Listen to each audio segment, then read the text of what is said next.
Prologue. Ikigai, a mysterious word. This audiobook first came into being on a rainy night in Tokyo, when its authors sat down together for the first time in one of the city's tiny bars. We had each read each other's work, but had never met, thanks to the thousands of miles that separate Barcelona from the capital of Japan. Then a mutual acquaintance put us in touch, launching a friendship that led to this project and seems destined to last a lifetime. The next time we got together, a year later, we strolled through a park in downtown Tokyo and ended up talking about trends in Western psychology, specifically logotherapy, which helps people find their purpose in life. We remarked that Viktor Frankl's logotherapy had gone out of fashion among practicing therapists, who favored other schools of psychology, though people still search for meaning in what they do and how they live. We ask ourselves things like, what is the meaning of my life? Is the point just to live longer, or should I seek a higher purpose? Why do some people know what they want and have a passion for life, while others languish in confusion? At some point in our conversation, the mysterious word Ikigai came up.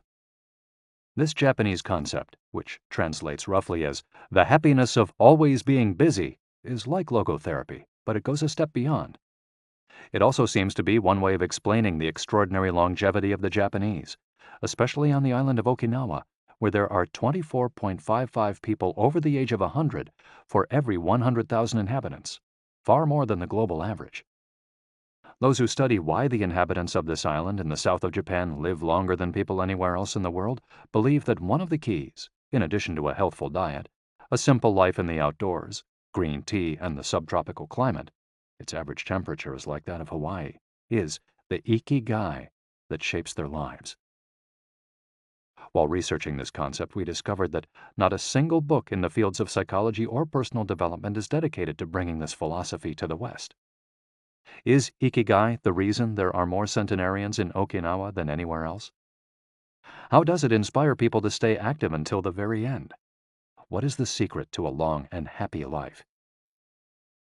As we explored the matter further, we discovered that one place in particular, Ogimi, a rural town on the north end of the island with a population of 3,000, boasts the highest life expectancy in the world, a fact that has earned it the nickname of the Village of Longevity. Okinawa is where most of Japan's shikuwasa, a lime-like fruit that packs an extraordinary antioxidant punch, comes from. Could that be Ogimi's secret to long life? Or is it the purity of the water used to brew its moringa tea? We decided to go study the secrets of the Japanese centenarians in person. After a year of preliminary research, we arrived in the village, where residents speak an ancient dialect and practice an animist religion that features long-haired forest sprites called bunagaya, with our cameras and recording devices in hand. As soon as we arrived, we could sense the incredible friendliness of its residents, who laughed and joked incessantly amid lush green hills fed by crystalline waters. As we conducted our interviews with the eldest residents of the town, we realized that something far more powerful than just these natural resources was at work. An uncommon joy flows from its inhabitants and guides them through the long and pleasurable journey of their lives. Again, the mysterious Ikigai. But what is it exactly? How do you get it? It never ceased to surprise us that this haven of nearly eternal life was located precisely in Okinawa, where 200,000 innocent lives were lost at the end of World War II. Rather than harbor animosity toward outsiders, however, Okinawans live by the principle of ichariba chode, a local expression that means treat everyone like a brother, even if you've never met them before. It turns out that one of the secrets to happiness of Ogimi's residents is feeling like part of a community. From an early age, they practice yui ma'aru, or teamwork, and so are used to helping one another. Nurturing friendships, eating light, getting enough rest, and doing regular, moderate exercise are all part of the equation of good health. But at the heart of the joie de vivre that inspires these centenarians to keep celebrating birthdays and cherishing each new day is their Ikigai. The purpose of this audiobook is to bring the secrets of Japan's centenarians to you and give you the tools to find your own Ikigai, because those who discover their Ikigai have everything they need for a long and joyful journey through life. Happy travels. Hector Garcia and Francesc Miralles. Chapter 1. Ikigai, The art of staying young while growing old. What is your reason for being? According to the Japanese, everyone has an ikigai, what a French philosopher might call a raison d'être. Some people have found their ikigai, while others are still looking, though they carry it within them. Our ikigai is hidden deep inside each of us, and finding it requires a patient search. According to those born on Okinawa, the island with the most centenarians in the world, our ikigai is the reason we get up in the morning. Ikigai can be described as the common ground you find between what you're good at, what you love, what the world needs, and what you can be paid for. Whatever you do, don't retire. Having a clearly defined ikigai brings satisfaction, happiness, and meaning to our lives. The purpose of this audiobook is to help you find yours, and to share insights from Japanese philosophy on the lasting health of body, mind, and spirit. One surprising thing you notice living in Japan is how active people remain after they retire. In fact, many Japanese people never really retire. They keep doing what they love for as long as their health allows. There is, in fact, no word in Japanese that means retire in the sense of leaving the workforce for good, as in English. According to Dan Buettner, a National Geographic reporter who knows the country well, having a purpose in life is so important in Japanese culture that our idea of retirement simply doesn't exist there. The island of almost eternal youth. Certain longevity studies suggest that a strong sense of community and a clearly defined ikigai are just as important as the famously healthful Japanese diet, perhaps even more so. Recent medical studies of centenarians from Okinawa and other so-called blue zones, the geographic regions where people live longest, provide a number of interesting facts about these extraordinary human beings.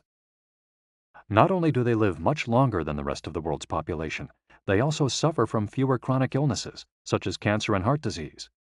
Inflammatory disorders are also less common.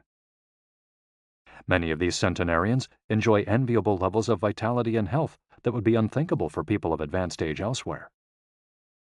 Their blood tests reveal fewer free radicals, which are responsible for cellular aging, as a result of drinking tea and eating until their stomachs are only 80% full. Women experience more moderate symptoms during menopause, and both men and women maintain higher levels of sexual hormones until much later in life. The rate of dementia is well below the global average. Though we'll consider each of these findings over the course of the audiobook, research clearly indicates that the Okinawans' focus on Ikigai gives a sense of purpose to each and every day and plays an important role in their health and longevity. The characters behind Ikigai. In Japanese, Ikigai is written by combining a character which means life with another which means to be worthwhile, and that can be broken down to the characters which mean armor, number one, and to be the first, to head into battle, taking initiative as a leader, and another character which means beautiful or elegant. The 5 blue zones. Okinawa holds first place among the world's blue zones. In Okinawa, women in particular live longer and have fewer diseases than anywhere else in the world. The 5 regions identified and analyzed by Dan Buettner in his book, The Blue Zones, are 1. Okinawa, Japan, especially the northern part of the island. The locals eat a diet rich in vegetables and tofu, typically served on small plates. In addition to their philosophy of Ikigai, the moai, or close-knit group of friends, plays an important role in their longevity. 2. Sardinia, Italy, specifically the provinces of Nuoro and Ogliastra. Locals on this island consume plenty of vegetables and 1 or 2 glasses of wine per day. As in Okinawa, the cohesive nature of this community is another factor directly related to longevity. 3. Loma Linda, California. Researchers studied a group of Seventh-day Adventists who are among the longest living people in the United States. 4. The Nicoya Peninsula, Costa Rica. Locals remain remarkably active after 90. Many of the region's older residents have no problem getting up at 5:30 in the morning to work in the fields. 5. Icaria, Greece. 1 of every 3 inhabitants of this island near the coast of Turkey is over 90 years old, compared to less than 1% of the population of the United States, a fact that has earned it the nickname of the Island of Long Life. The local secret seems to be a lifestyle that dates back to 500 BC. In the following chapters, we'll examine several factors that seem to be the keys to longevity and are found across the blue zones, paying special attention to Okinawa and its so-called Village of Longevity. First, however, it's worth pointing out that 3 of these regions are islands, where resources can be scarce and communities have to help one another. For many, helping others might be an Ikigai strong enough to keep them alive. According to scientists who have studied the 5 blue zones, the keys to longevity are diet, exercise, finding a purpose in life, an Ikigai, and forming strong social ties, that is, having a broad circle of friends and good family relations. Members of these communities manage their time well in order to reduce stress, consume little meat or processed foods, and drink alcohol in moderation. They don't do strenuous exercise, but they do move every day, taking walks and working in their vegetable gardens. People in the blue zones would rather walk than drive. Gardening, which involves daily, low-intensity movement, is a practice almost all of them have in common. The 80% secret. One of the most common sayings in Japan is harahachi-bu, which is repeated before or after eating and means something like, fill your belly to 80%. Ancient wisdom advises against eating until we are full. This is why Okinawans stop eating when they feel their stomachs reach 80% of their capacity, rather than overeating and wearing down their bodies with long digestive processes that accelerate cellular oxidation. Of course, there's no way to know objectively if your stomach is at 80% capacity. The lesson to learn from this saying is that we should stop eating when we're starting to feel full. The extra side dish, the snack we eat when we know in our hearts we don't really need it, the apple pie after lunch, all these will give us pleasure in the short term, but not having them will make us happier in the long term. The way food is served is also important. By presenting their meals on many small plates, the Japanese tend to eat less. A typical meal in a restaurant in Japan is served in 5 plates on a tray, 4 of them very small, and the main dish slightly bigger. Having 5 plates in front of you makes it seem like you're going to eat a lot, but what happens most of the time is that you end up feeling slightly hungry. This is one of the reasons why Westerners in Japan typically lose weight and stay trim. Recent studies by nutritionists reveal that Okinawans consume a daily average of 1,800 to 1,900 calories, compared to 2,200 to 3,300 in the United States, and have a body mass index between 18 and 22, compared to 26 or 27 in the United States. The Okinawan diet is rich in tofu, sweet potatoes, fish 3 times per week, and vegetables, roughly 11 ounces per day. In the chapter dedicated to nutrition, we'll see which healthy, antioxidant-rich foods are included in this 80%. Moai, connected for life. It is customary in Okinawa to form close bonds within local communities. A moai is an informal group of people with common interests who look out for one another. For many, serving the community becomes part of their Ikigai. The moai has its origins in hard times, when farmers would get together to share best practices and help one another cope with meager harvests. Members of a moai make a set monthly contribution to the group. This payment allows them to participate in meetings, dinners, games of go and shogi, Japanese chess, or whatever hobby they have in common. The funds collected by the group are used for activities, but if there's money left over, one member, decided on a rotating basis, receives a set amount from the surplus. In this way, being part of a moai helps maintain emotional and financial stability. If a member of a moai is in financial trouble, he or she can get an advance from the group's savings. While the details of each moai's accounting practices vary according to the group and its economic means, the feeling of belonging and support gives the individual a sense of security and helps increase life expectancy. Following this brief introduction to the topics covered in this audiobook, we look at a few causes of premature aging in modern life, and then explore different factors related to Ikigai. Chapter 2: Anti-Aging Secrets. Little things that add up to a long and happy life. Aging's escape velocity and the rabbit. Imagine a sign far off in the future with a number on it that represents the age of your death. Every year that you live, you advance closer to the sign. When you reach the sign, you die. Now, imagine a rabbit holding the sign and walking to the future. Every year that you live, the rabbit is half a year as far away. After a while, you will reach the rabbit and die. But what if the rabbit could walk at a pace of 1 year for every year of your life? You would never be able to catch the rabbit, and therefore you would never die.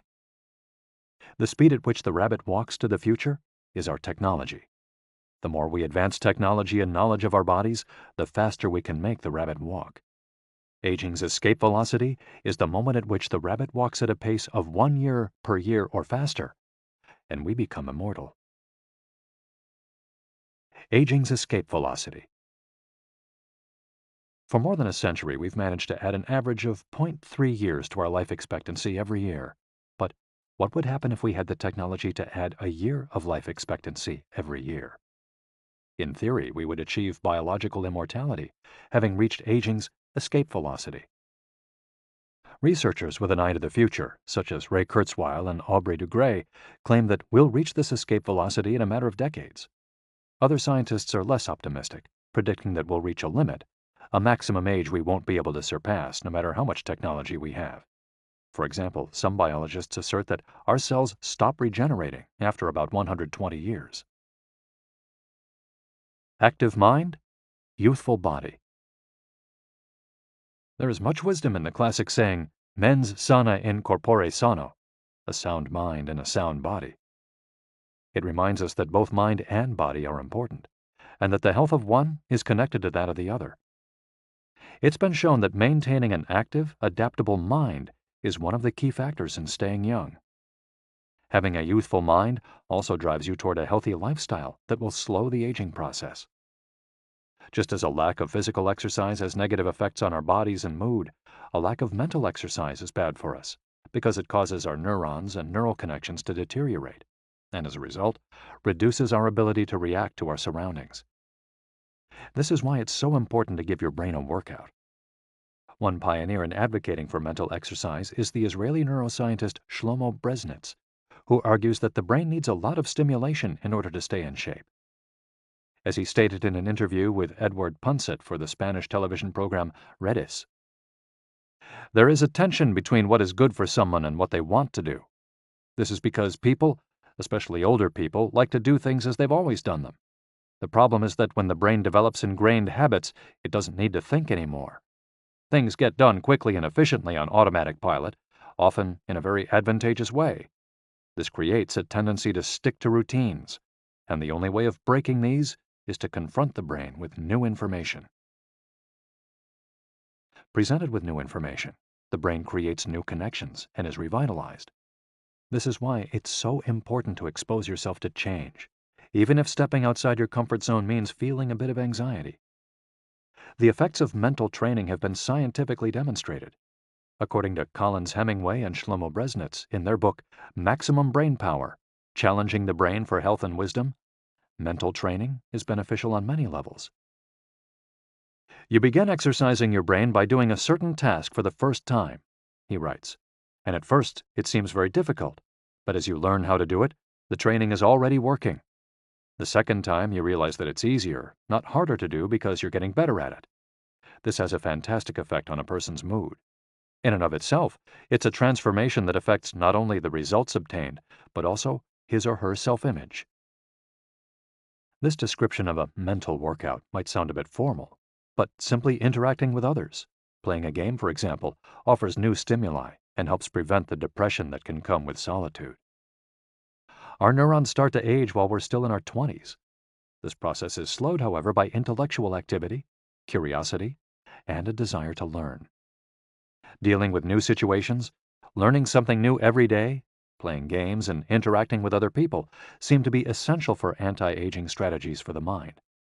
Furthermore, a more positive outlook in this regard will yield greater mental benefits. Stress, accused of killing longevity. Many people seem older than they are. Research into the causes of premature aging has shown that stress has a lot to do with it, because the body wears down much faster during periods of crisis. The American Institute of Stress investigated this degenerative process and concluded that most health problems are caused by stress. Researchers at the Heidelberg University Hospital conducted a study in which they subjected a young doctor to a job interview, which they made even more stressful by forcing him to solve complex math problems for 30 minutes. Afterward, they took a blood sample. What they discovered was that his antibodies had reacted to stress the same way they react to pathogens, activating the proteins that trigger an immune response. The problem is that this response not only neutralizes harmful agents, it also damages healthy cells, leading them to age prematurely.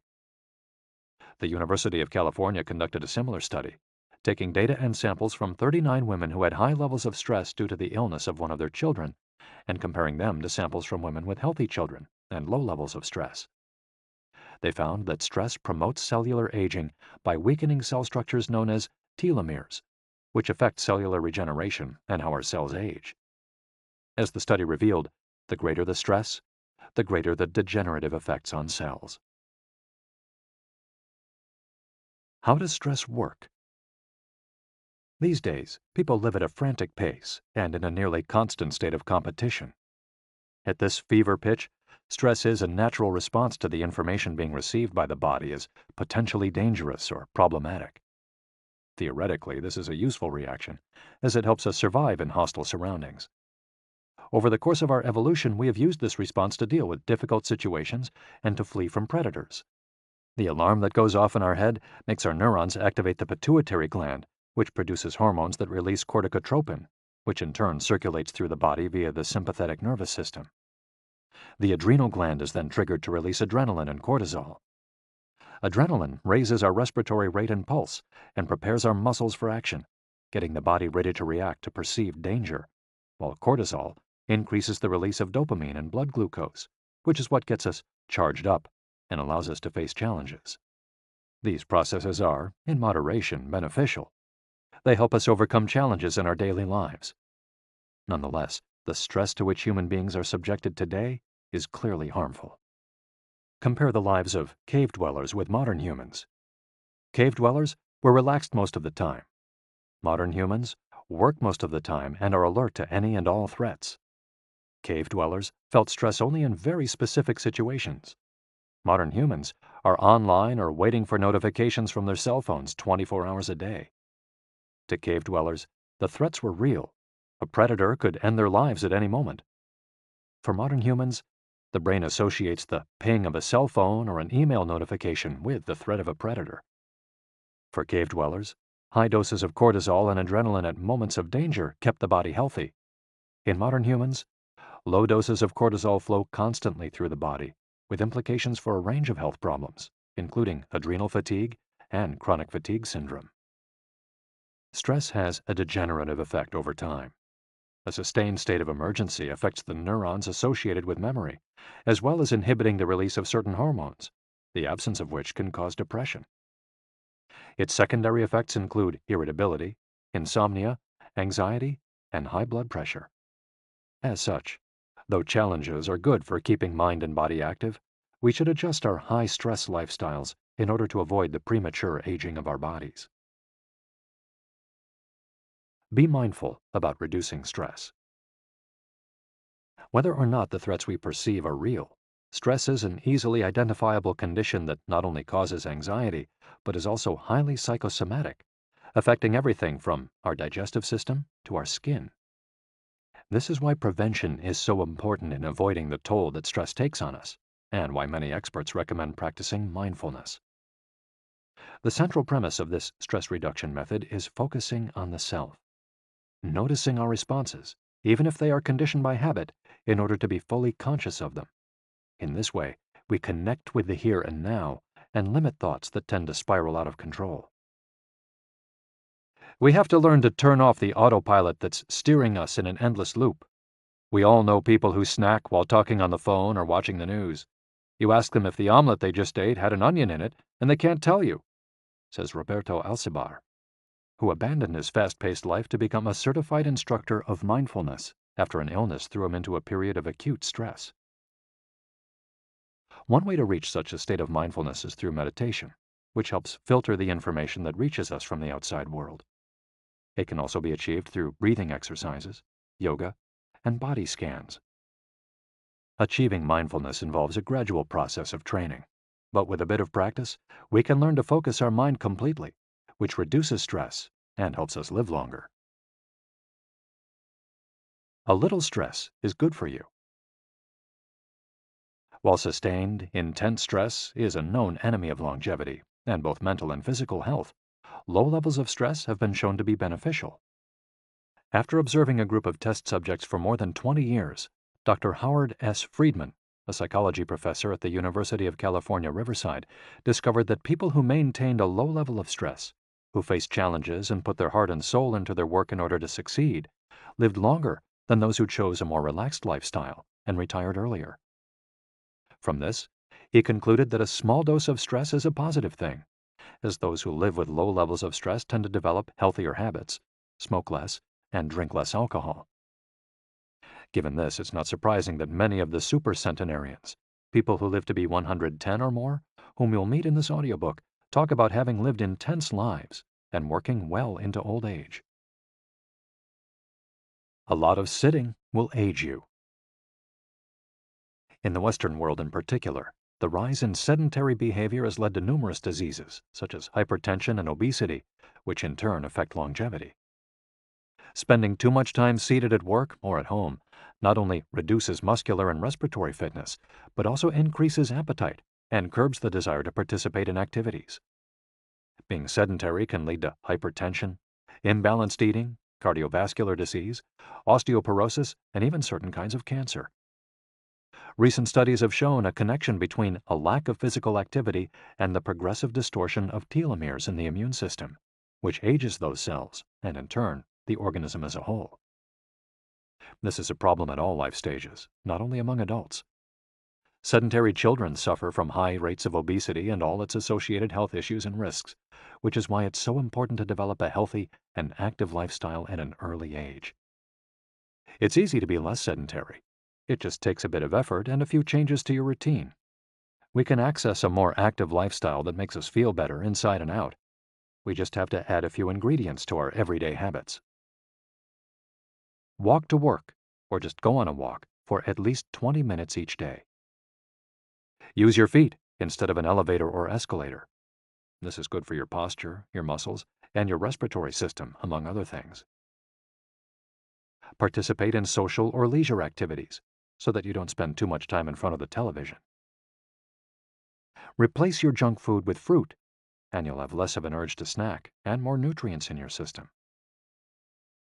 Get the right amount of sleep. 7 to 9 hours is good, but any more than that makes us lethargic. Play with children or pets, or join a sports team. This not only strengthens the body, but also stimulates the mind and boosts self-esteem. Be conscious of your daily routine in order to detect harmful habits and replace them with more positive ones. By making these small changes, we can begin to renew our bodies and minds and increase our life expectancy. A model's best-kept secret. Though we age both externally and internally, both physically and mentally, one of the things that tell us the most about people's age is their skin, which takes on different textures and colors according to processes going on beneath the surface. Most of those who make their living as models claim to sleep between 9 and 10 hours the night before a fashion show. This gives their skin a taut, wrinkle-free appearance and a healthy, radiant glow. Science has shown that sleep is a key anti-aging tool because when we sleep, we generate melatonin, a hormone that occurs naturally in our bodies. The pineal gland produces it from the neurotransmitter serotonin, according to our diurnal and nocturnal rhythms, and it plays a role in our sleep and waking cycles. A powerful antioxidant, melatonin, helps us live longer and also offers the following benefits. It strengthens the immune system. It contains an element that protects against cancer. It promotes the natural production of insulin. It slows the onset of Alzheimer's disease. It helps prevent osteoporosis and fight heart disease.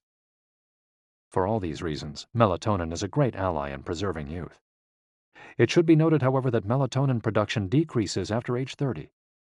We can compensate for this by eating a balanced diet and getting more calcium, soaking up a moderate amount of sun each day, getting enough sleep, avoiding stress, alcohol, tobacco, and caffeine, all of which make it harder to get a good night's rest, depriving us of the melatonin we need. Experts are trying to determine whether artificially stimulating production of melatonin might help slow the aging process, which would confirm the theory that we already carry the secret to longevity within us. Anti-aging attitudes. The mind has tremendous power over the body and how quickly it ages. Most doctors agree that the secret to keeping the body young is keeping the mind active, a key element of Ikigai, and not caving in when we face difficulties throughout our lives. One study, conducted at Yeshiva University, found that the people who live the longest have two dispositional traits in common: a positive attitude and a high degree of emotional awareness. In other words, those who face challenges with a positive outlook and are able to manage their emotions are already well on their way toward longevity. A stoic attitude, serenity in the face of a setback, can also help keep you young, as it lowers anxiety and stress levels and stabilizes behavior. This can be seen in the greater life expectancies of certain cultures with unhurried, deliberate lifestyles. Many centenarians and supercentenarians have similar profiles. They've had full lives that were difficult at times, but they knew how to approach these challenges with a positive attitude and not be overwhelmed by the obstacles they faced. Alexander Imich, who in 2014 became the world's oldest living man at age 111, knew he had good genes, but understood that other factors contributed too. "The life you live is equally or more important for longevity," he said in an interview with Reuters after being added to Guinness World Records in 2014. An Ode to Longevity. During our stay in Ogimi, the village that holds the Guinness record for longevity, a woman who was about to turn 100 years old sang the following song for us in a mixture of Japanese and the local dialect. "To keep healthy and have a long life, eat just a little of everything with relish. Go to bed early, get up early, and then go out for a walk. We live each day with serenity, and we enjoy the journey. To keep healthy and have a long life, we get on well with all our friends. Spring, summer, fall, winter, we happily enjoy all the seasons. The secret is not to get distracted by how old the fingers are, from the fingers to the head and back once again. If you keep moving with your fingers working, 100 years will come to you." We can now use our fingers to play the next chapter, where we'll look at the close relationship between longevity and discovering our life's mission. Chapter 3. From Logotherapy to Ikigai. How to live longer and better by finding your purpose. What is logotherapy? A colleague once asked Viktor Frankl to define his school of psychology in a single phrase, to which Frankl replied, "Well, in logotherapy, the patient sits up straight and has to listen to things that are, on occasion, hard to hear." The colleague had just described psychoanalysis to him in the following terms. "In psychoanalysis, the patient lies down on a couch and tells you things that are, on occasion, hard to say." Frankl explains that one of the first questions he would ask his patients was, "Why do you not commit suicide?" Usually the patient found good reasons not to and was able to carry on. What then does logotherapy do? The answer is pretty clear. It helps you find reasons to live. Logotherapy pushes patients to consciously discover their life's purpose in order to confront their neuroses.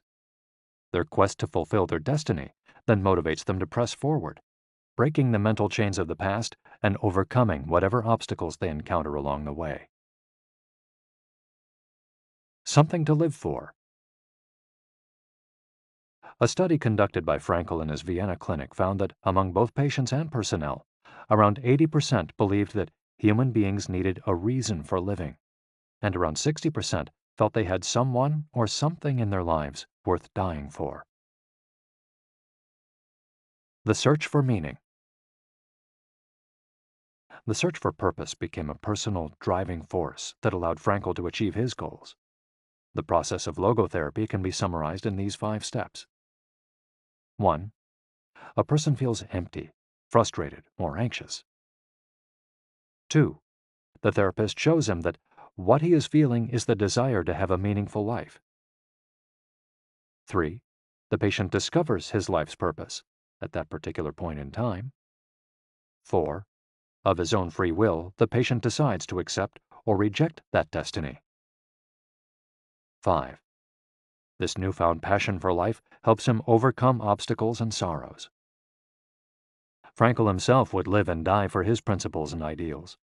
His experiences as a prisoner at Auschwitz showed him that everything can be taken from a man but one thing, the last of the human freedoms: to choose one's attitude in any given set of circumstances, to choose one's own way. It was something he had to go through alone, without any help, and it inspired him for the rest of his life. 10 differences between psychoanalysis and logotherapy. Psychoanalysis: the patient reclines on a couch like a patient. Logotherapy: the patient sits facing the therapist, who guides him or her without passing judgment. Psychoanalysis is retrospective, it looks to the past. Logotherapy looks toward the future. Psychoanalysis is introspective, it analyzes neuroses. Logotherapy does not delve into the patient's neuroses.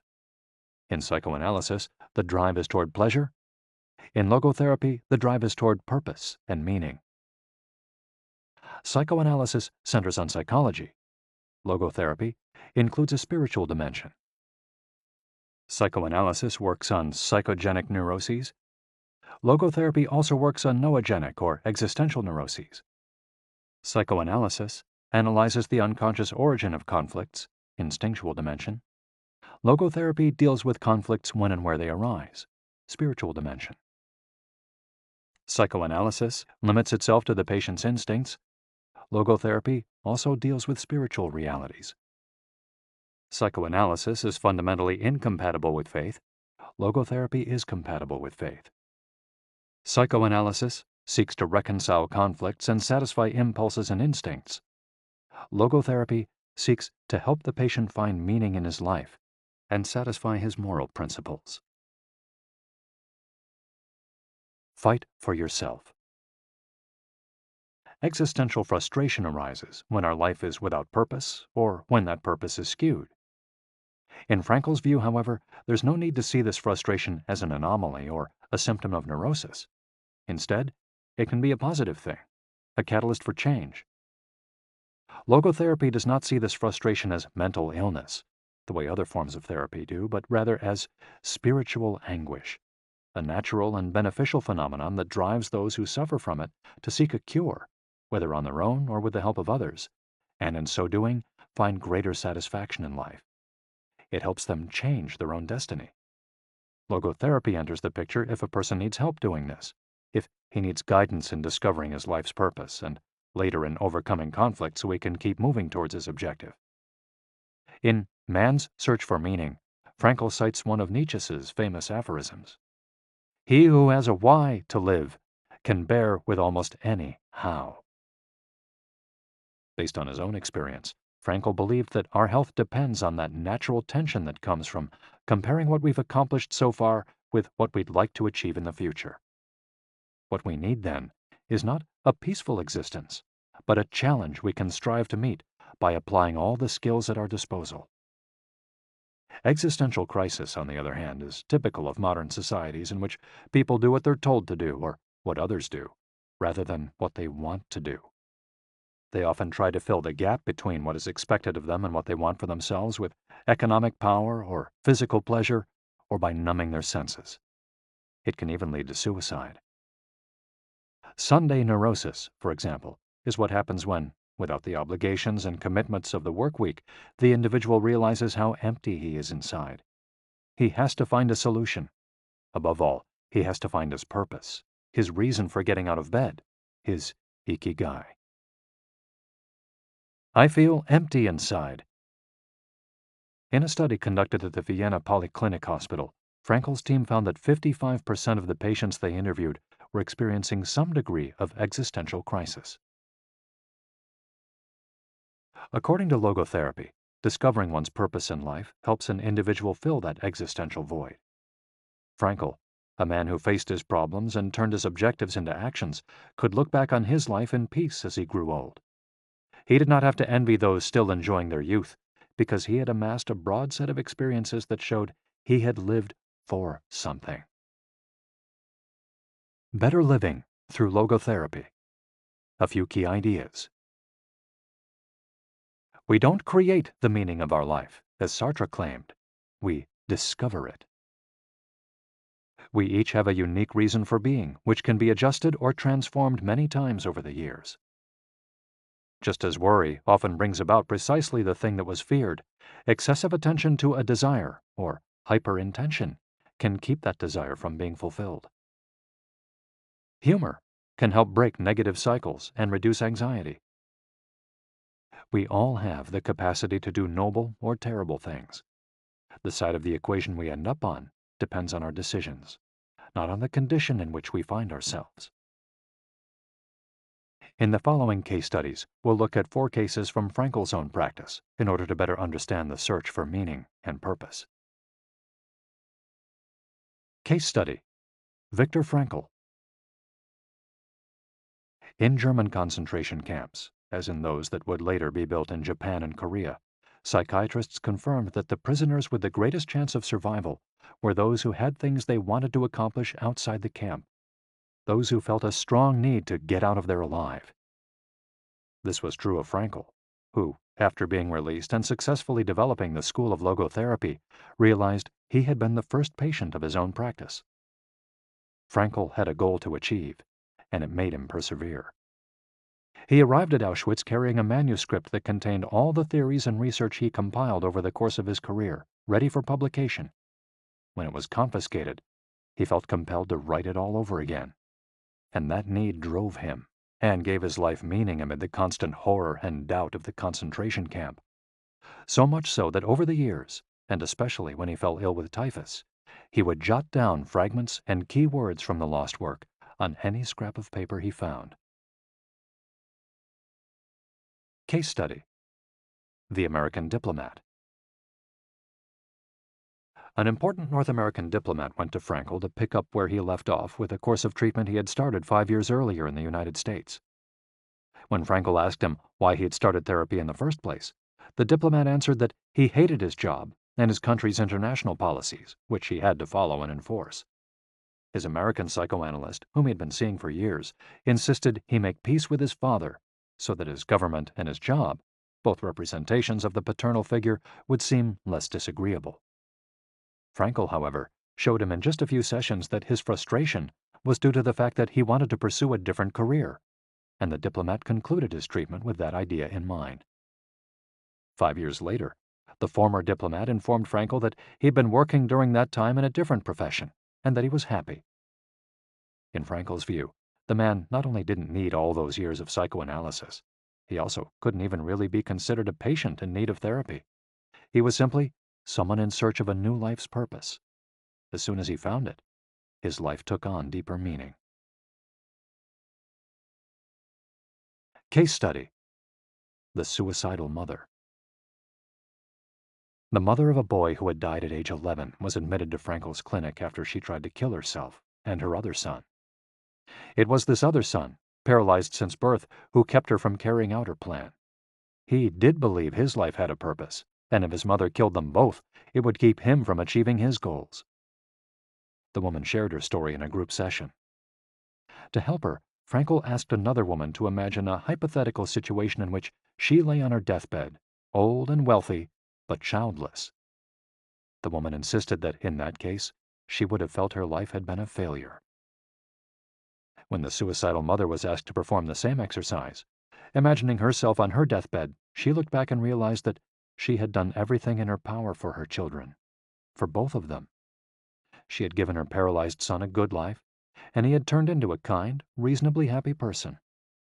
To this she added, crying, "As for myself, I can look back peacefully on my life, for I can say my life was full of meaning, and I have tried hard to live it fully.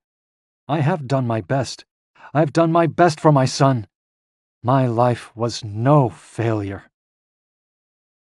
In this way, by imagining herself on her deathbed and looking back, the suicidal mother found the meaning that, though she was not aware of it, her life already had. Case study: The grief-stricken doctor. An elderly doctor, unable to overcome the deep depression into which he'd fallen after the death of his wife 2 years earlier, went to Frankel for help. Instead of giving him advice or analyzing his condition, Frankel asked him what would have happened if he had been the one who died first. The doctor, horrified, answered that it would have been terrible for his poor wife, that she would have suffered tremendously. To which Frankel responded, "You see, doctor, you've spared her all that suffering, but the price you have to pay for this is to survive and mourn her." The doctor didn't say another word. He left Frankel's office in peace after taking the therapist's hand in his own. He was able to tolerate the pain in place of his beloved wife. His life had been given a purpose. Morita therapy. In the same decade that logotherapy came into being, a few years earlier in fact, Shoma Morita created his own purpose-centered therapy in Japan. It proved to be effective in the treatment of neurosis, obsessive-compulsive disorder, and post-traumatic stress. In addition to being a psychotherapist, Shoma Morita was a Zen Buddhist, and his therapy left a lasting spiritual mark on Japan. Many Western forms of therapy focus on controlling or modifying the patient's emotions. In the West, we tend to believe that what we think influences how we feel, which in turn influences how we act. In contrast, Morita therapy focuses on teaching patients to accept their emotions without trying to control them, since their feelings will change as a result of their actions. In addition to accepting the patient's emotions, Morita therapy seeks to create new emotions on the basis of actions. According to Morita, these emotions are learned through experience and repetition. Morita therapy is not meant to eliminate symptoms. Instead, it teaches us to accept our desires, anxieties, fears, and worries, and let them go. As Morita writes in his book, Morita Therapy and the True Nature of Anxiety-Based Disorders, "In feelings, it is best to be wealthy and generous." Morita explained the idea of letting go of negative feelings with the following fable. A donkey that is tied to a post by a rope will keep walking around the post in an attempt to free itself, only to become more immobilized and attached to the post. The same thing applies to people with obsessive thinking, who become more trapped in their own suffering when they try to escape from their fears and discomfort. The basic principles of Morita therapy. 1. Accept your feelings. If we have obsessive thoughts, we should not try to control them or get rid of them. If we do, they become more intense. Regarding human emotions, the Zen master would say, if we try to get rid of one wave with another, we end up with an infinite sea. We don't create our feelings. They simply come to us, and we have to accept them. The trick is welcoming them. Morita likened emotions to the weather. We can't predict or control them. We can only observe them. To this point, he often quoted the Vietnamese monk Thich Nhat Hanh, who would say, "Hello, solitude. How are you today? Come, sit with me, and I will care for you." 2. Do what you should be doing. We shouldn't focus on eliminating symptoms, because recovery will come on its own. We should focus instead on the present moment, and if we're suffering, on accepting that suffering. Above all, we should avoid intellectualizing the situation. The therapist's mission is to develop the patient's character so he or she can face any situation, and character is grounded in the things we do. Morita therapy does not offer its patients explanations, but rather allows them to learn from their actions and activities. It doesn't tell you how to meditate or how to keep a diary the way Western therapies do. It's up to the patient to make discoveries through experience. 3. Discover your life's purpose. We can't control our emotions, but we can take charge of our actions every day. This is why we should have a clear sense of our purpose and always keep Morita's mantra in mind. What do we need to be doing right now? What action should we be taking? The key to achieving this is having dared to look inside yourself to find your Ikigai. The 4 phases of Morita therapy. Morita's original treatment, which lasts 15 to 21 days, consists of the following stages. 1. Isolation and rest, 5 to 7 days. During the first week of treatment, the patient rests in a room without any external stimuli. No television, books, family, friends, or speaking. All the patient has is his thoughts. He lies down for most of the day and is visited regularly by the therapist, who tries to avoid interacting with him as much as possible.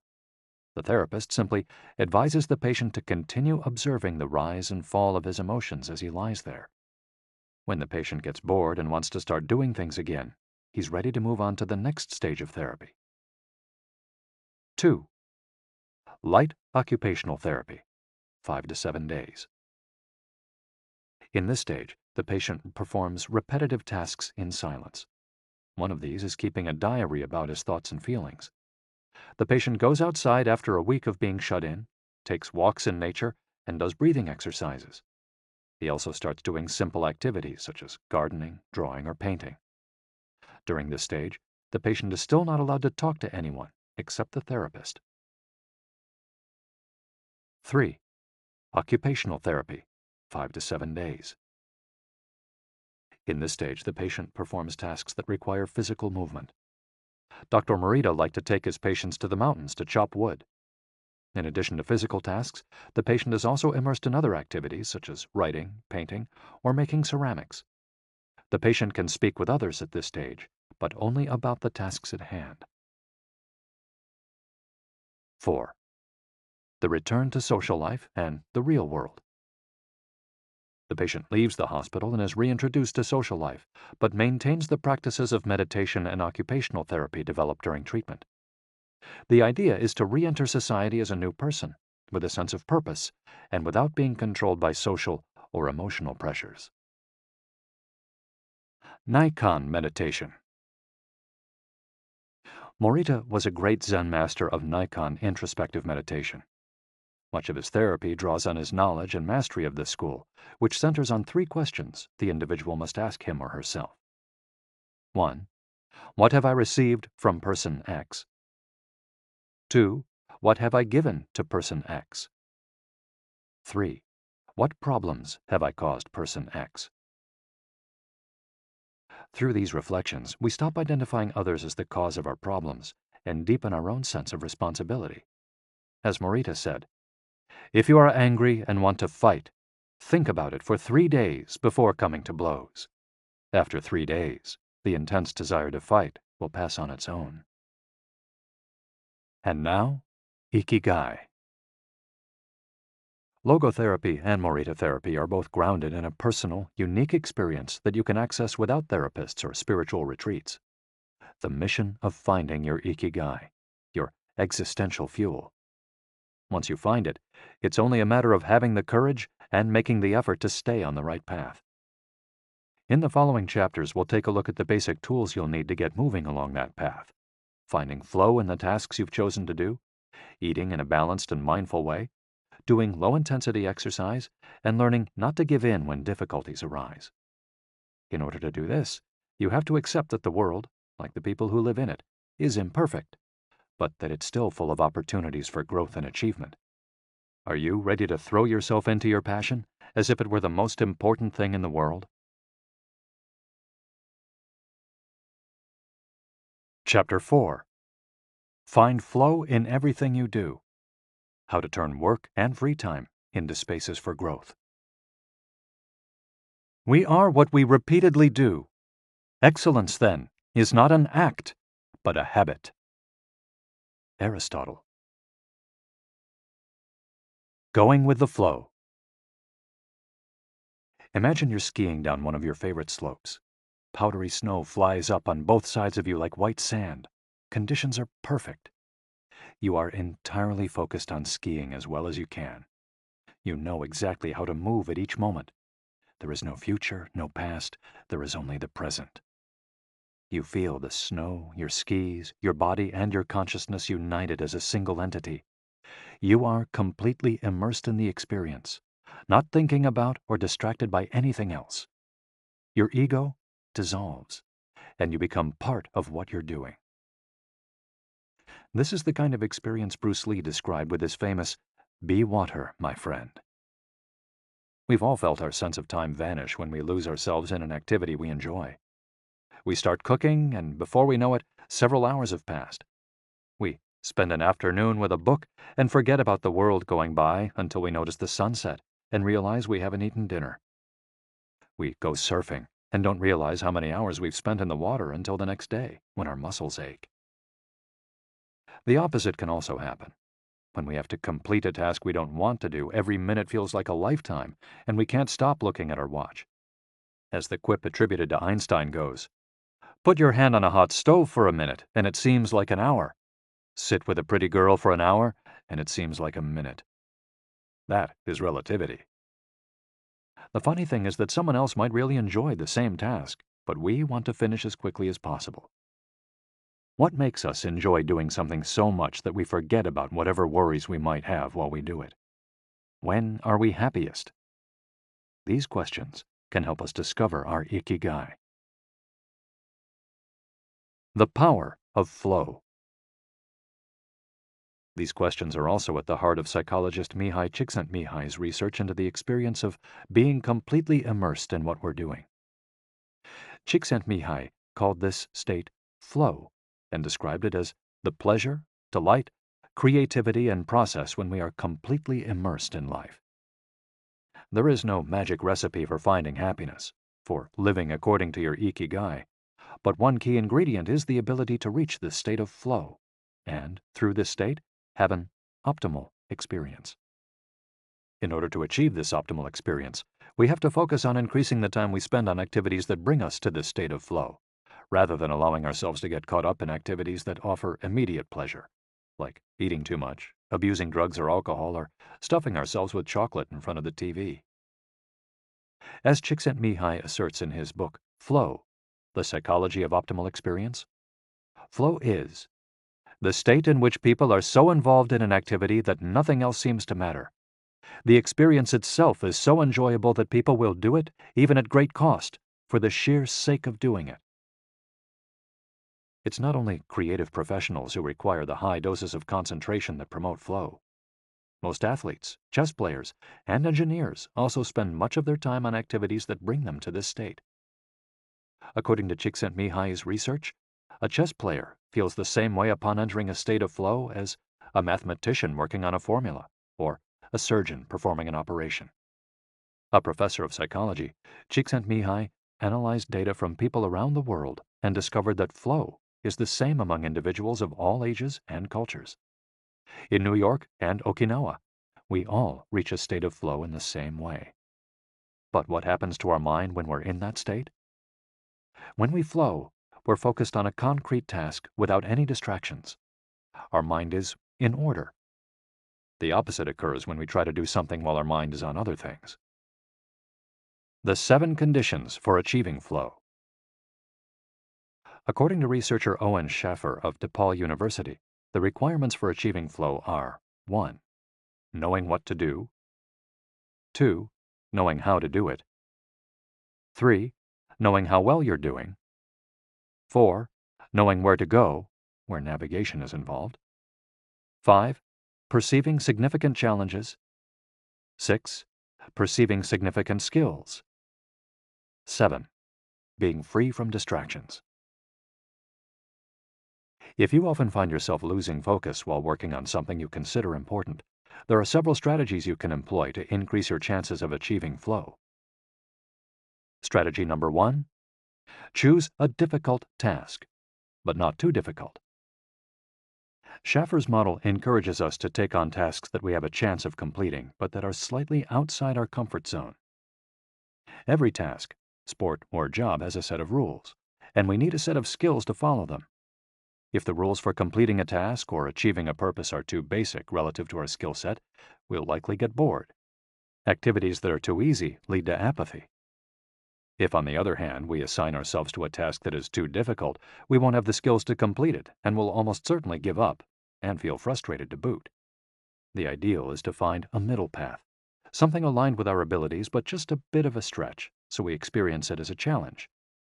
That's what Ernest Hemingway meant when he said, "Sometimes I write better than I can." We want to see challenges through to the end because we enjoy the feeling of pushing ourselves.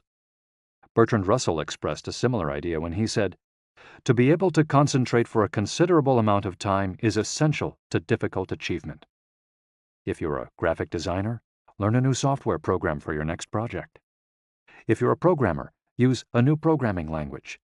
If you're a dancer, try to incorporate into your next routine a movement that has seemed impossible for years. Add a little something extra, something that takes you out of your comfort zone. Even doing something as simple as reading means following certain rules, having certain abilities and knowledge.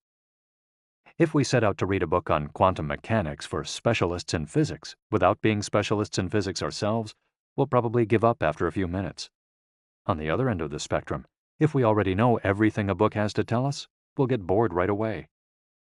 However, if the book is appropriate to our knowledge and abilities and builds on what we already know, we'll immerse ourselves in our reading, and time will flow. This pleasure and satisfaction are evidence that we are in tune with our Ikigai. In summary, easy tasks lead to boredom, challenging tasks lead to flow, tasks beyond our abilities lead to anxiety. Strategy 2. Have a clear, concrete objective. Video games, played in moderation, board games, and sports are great ways to achieve flow because the objective tends to be very clear. Beat your rival or your own record while following a set of explicitly defined rules. Unfortunately, the objective isn't quite as clear in most situations. According to a study by Boston Consulting Group, when asked about their bosses, the #1 complaint of employees at multinational corporations is that they don't communicate the team's mission clearly, and that as a result, the employees don't know what their objectives are. What often happens, especially in big companies, is that the executives get lost in the details of obsessive planning, creating strategies to hide the fact that they don't have a clear objective. It's like heading out to sea with a map, but no destination. It's much more important to have a compass pointing to a concrete objective than to have a map. Joy Ito, director of the MIT Media Lab, encourages us to use the principle of compass over maps as a tool to navigate our world of uncertainty. In the book Whiplash, How to Survive Our Faster Future, he and Jeff Howe write, "In an increasingly unpredictable world moving ever more quickly, a detailed map may lead you deep into the woods at an unnecessarily high cost. A good compass, though, will always take you where you need to go. It doesn't mean that you should start your journey without any idea where you're going. What it does mean is understanding that while the path to your goal may not be straight, you'll finish faster and more efficiently than you would have if you had trudged along a pre-planned route." In business, the creative professions, and education alike, it's important to reflect on what we hope to achieve before starting to work, study, or make something. We should ask ourselves questions such as, what is my objective for today's session in the studio? How many words am I going to write today for the article coming out next month? What is my team's mission? How fast will I set the metronome tomorrow in order to play that sonata at an allegro tempo by the end of the week? Having a clear objective is important in achieving flow, but we also have to know how to leave it behind when we get down to business. Once the journey has begun, we should keep this objective in mind without obsessing over it. When Olympic athletes compete for a gold medal, they can't stop to think how pretty the medal is. They have to be present in the moment. They have to flow. If they lose focus for a second, thinking how proud they'll be to show the medal to their parents, they'll almost certainly commit an error at a critical moment and will not win the competition. One common example of this is writer's block. Imagine that a writer has to finish a novel in 3 months. The objective is clear. The problem is that the writer can't stop obsessing over it. Every day she wakes up thinking, I have to write that novel. And every day she sets about reading the newspaper and cleaning the house. Every evening she feels frustrated and promises she'll get to work the next day. Days, weeks, and months pass, and the writer still hasn't gotten anything down on the page, when all it would have taken was to sit down and get that first word out, then the second, to flow with the project, expressing her Ikigai. As soon as you take these first small steps, your anxiety will disappear and you'll achieve a pleasant flow in the activity you're doing.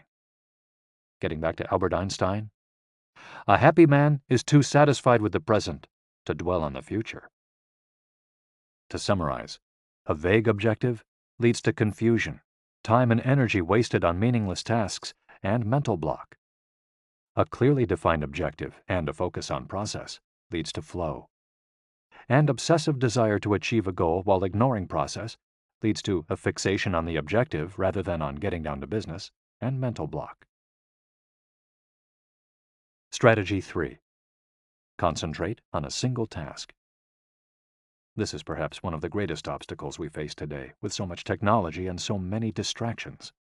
We're listening to a video on YouTube while writing an email when suddenly a chat prompt pops up and we answer it. Then our smartphone vibrates in our pocket. Just as soon as we respond to that message, we're back at our computer logging onto Facebook. Pretty soon, 30 minutes have passed, and we've forgotten what the email we were writing was supposed to be about. This also happens sometimes when we put on a movie with dinner and don't realize how delicious the salmon was until we're taking the last bite. We often think that combining tasks will save us time, but scientific evidence shows that it has the opposite effect. Even those who claim to be good at multitasking are not very productive. In fact, they are some of the least productive people. Our brains can take in millions of bits of information, but we can only actually process a few dozen per second. When we say we're multitasking, what we're really doing is switching back and forth between tasks very quickly. Unfortunately, we're not computers adept at parallel processing. We end up spending all our energy alternating between tasks instead of focusing on doing one of them well. Concentrating on one thing at a time may be the single most important factor in achieving flow. According to Csikszentmihalyi, in order to focus on a task, we need 1. To be in a distraction-free environment, and 2. To have control over what we're doing at every moment. Technology is great if we're in control of it. It's not so great if it takes control of us. For example, if you have to write a research paper, you might sit down at your computer and use Google to look up the information you need. However, if you're not very disciplined, you might end up surfing the web instead of writing that paper. In that case, Google and the internet will have taken over, pulling you out of your state of flow. It has been scientifically shown that if we continually ask our brains to switch back and forth between tasks, we waste time, make more mistakes, and remember less of what we've done. Several studies conducted at Stanford University by Clifford Ivar Nass describe our generation as suffering from an epidemic of multitasking. One such study analyzed the behavior of hundreds of students, dividing them into groups based on the number of things they tended to do at once. The students who were the most addicted to multitasking typically alternated among more than 4 tasks. For example, taking notes while reading a textbook, listening to a podcast, answering messages on their smartphone, and sometimes checking their Twitter timeline. Each group of students was shown a screen with several red and several blue arrows. The objective of the exercise was to count the red arrows. At first, all the students answered correctly right away, without much trouble. As the number of blue arrows increased, the number of red arrows stayed the same, only their position changed, however. The students accustomed to multitasking had serious trouble counting the red arrows in the time allotted, or as quickly as the students who did not habitually multitask, for one very simple reason. They got distracted by the blue arrows. Their brains were trained to pay attention to every stimulus, regardless of its importance, while the brains of other students were trained to focus on a single task, in this case, counting the red arrows and ignoring the blue ones. Other studies indicate that working on several things at once lowers our productivity by at least 60% and our IQ by more than 10 points. One study funded by the Swedish Council for Working Life and Social Research found that a sample group of more than 4,000 young adults between the ages of 20 and 24 who were addicted to their smartphones got less sleep, felt less connected to their community at school, and were more likely to show signs of depression. In summary, concentrating on a single task makes achieving flow more likely, increases productivity, increases our power of retention, makes us less likely to make mistakes, helps us feel calm and in control of the task at hand, causes us to become more considerate as we pay full attention to those around us, and increases creativity. Multitasking makes achieving flow impossible, decreases productivity by 60%, though it doesn't seem to, makes it harder to remember things, makes us more likely to make mistakes, makes us feel stressed by the sensation that we're losing control, that our tasks are controlling us, causes us to hurt those around us through our addiction to stimuli, always checking our phones, always on social media, and reduces creativity. What can we do to avoid falling victim to this flow-impeding epidemic? How can we train our brains to focus on a single task? Here are a few ideas for creating a space and time free of distractions to increase our chances of reaching a state of flow, and thereby getting in touch with our Ikigai. Don't look at any kind of screen for the first hour you're awake and the last hour before you go to sleep. Turn off your phone before you achieve flow. There is nothing more important than the task you've chosen to do during this time. If this seems too extreme, enable the Do Not Disturb function so only the people closest to you contact you in case of emergency.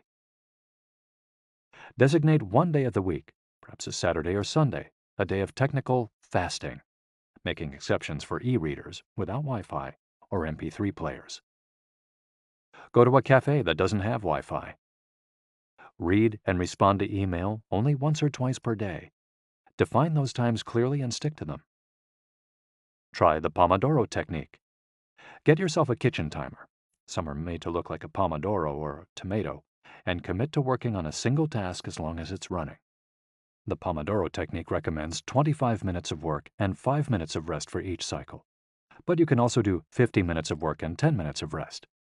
Find the pace that's best for you. The most important thing is to be disciplined in completing each cycle. Start your work session with a ritual you enjoy, and end it with a reward. Train your mind to return to the present when you find yourself getting distracted. Practice mindfulness or another form of meditation. Go for a walk or a swim, whatever will help you get centered again. Work in a space where you will not be distracted. If you can't do this at home, go to a library, a cafe, or, if your task involves playing the saxophone, a music studio. If you find that your surroundings continue to distract you, keep looking until you find the right place. Divide each activity into groups of related tasks and assign each group its own place and time. For example, if you're writing a magazine article, you could do research and take notes at home in the morning, write in the library in the afternoon, and edit on the couch at night. Bundle routine tasks, such as sending out invoices, making phone calls, and so on, and do them all at once. A summary of the advantages of flow versus the disadvantages of distraction. A focused mind versus a wandering mind. Living in the present versus thinking about the past and the future. Being free from worry versus having concerns about our daily life and the people around us invading our thoughts. Having the hours fly by versus having every minute seem endless. With flow, we feel in control. With distraction, we lose control and fail to complete the task at hand, or other tasks or people keep us from our work. With flow, we prepare thoroughly. With distraction, we act without being prepared. With flow, we know what we should be doing at any given moment. When distracted, we frequently get stuck and don't know how to proceed. With flow, our mind is clear and overcomes all obstacles to the flow of thought. With distraction, we're plagued by doubts, concerns, and low self-esteem. With flow, it's pleasant. With distraction, it's boring and exhausting. And with flow, our ego fades. We're not the ones controlling the activity or task we're doing. The task is leading us. And with distraction, constant self-criticism. Our ego is present, and we feel frustrated. Flow in Japan. Takumis, engineers, geniuses, and otakus. What do takumis, artisans, engineers, inventors, and otakus, fans of anime and manga, have in common? They all understand the importance of flowing with their Ikigai at all times. One widespread stereotype about people in Japan is that they're exceptionally dedicated and hardworking, even though some Japanese people say they look like they're working harder than they really are. There is no doubt, though, about their ability to be completely absorbed in a task, or about their perseverance when there's a problem to be solved. One of the first words one learns when starting Japanese lessons is ganbaru, which means to persevere, or to stay firm by doing one's best. Japanese people often apply themselves to even the most basic tasks with an intensity that borders on obsession. We see this in all kinds of contexts, from the retirees taking meticulous care of their rice fields in the mountains of Nagano to the college students working the weekend shift in convenience stores known as konbinis. If you go to Japan, you'll experience this attention to detail firsthand in almost every transaction. Walk into one of the stores that sell handcrafted objects in Naha, Kanazawa, or Kyoto, and you'll also discover that Japan is a treasure trove of traditional craftwork. The people of Japan have a unique talent for creating new technologies while preserving artisanal traditions and techniques. The art of the takumi. Toyota employs artisans who are able to make a certain type of screw by hand. These takumi, or experts in a particular manual skill, are extremely important at Toyota, and they are hard to replace. Some of them are the only people who know how to perform their exact skill, and it doesn't seem as though a new generation is going to take up the mantle. Turntable needles are another example. They're produced almost exclusively in Japan, where you can find the last remaining people who know how to use the machinery required to make these precision needles, and who are trying to pass on their knowledge to their descendants. We met a takumi on a visit to Kumano, a small town near Hiroshima. We were there for the day, working on a photo essay for one of the most famous brands of makeup brushes in the West. The billboard welcoming visitors to Kumano shows a mascot holding a large brush. In addition to the brush factories, the town is full of little houses and vegetable gardens. Heading farther in, you can see several Shinto shrines at the base of the mountains that surround the town. We spent hours taking photos in factories full of people in orderly rows, each doing a single task, such as painting the handles of the brushes or loading boxes of them onto trucks, before we realized we still hadn't seen anyone actually putting bristles into the brush heads.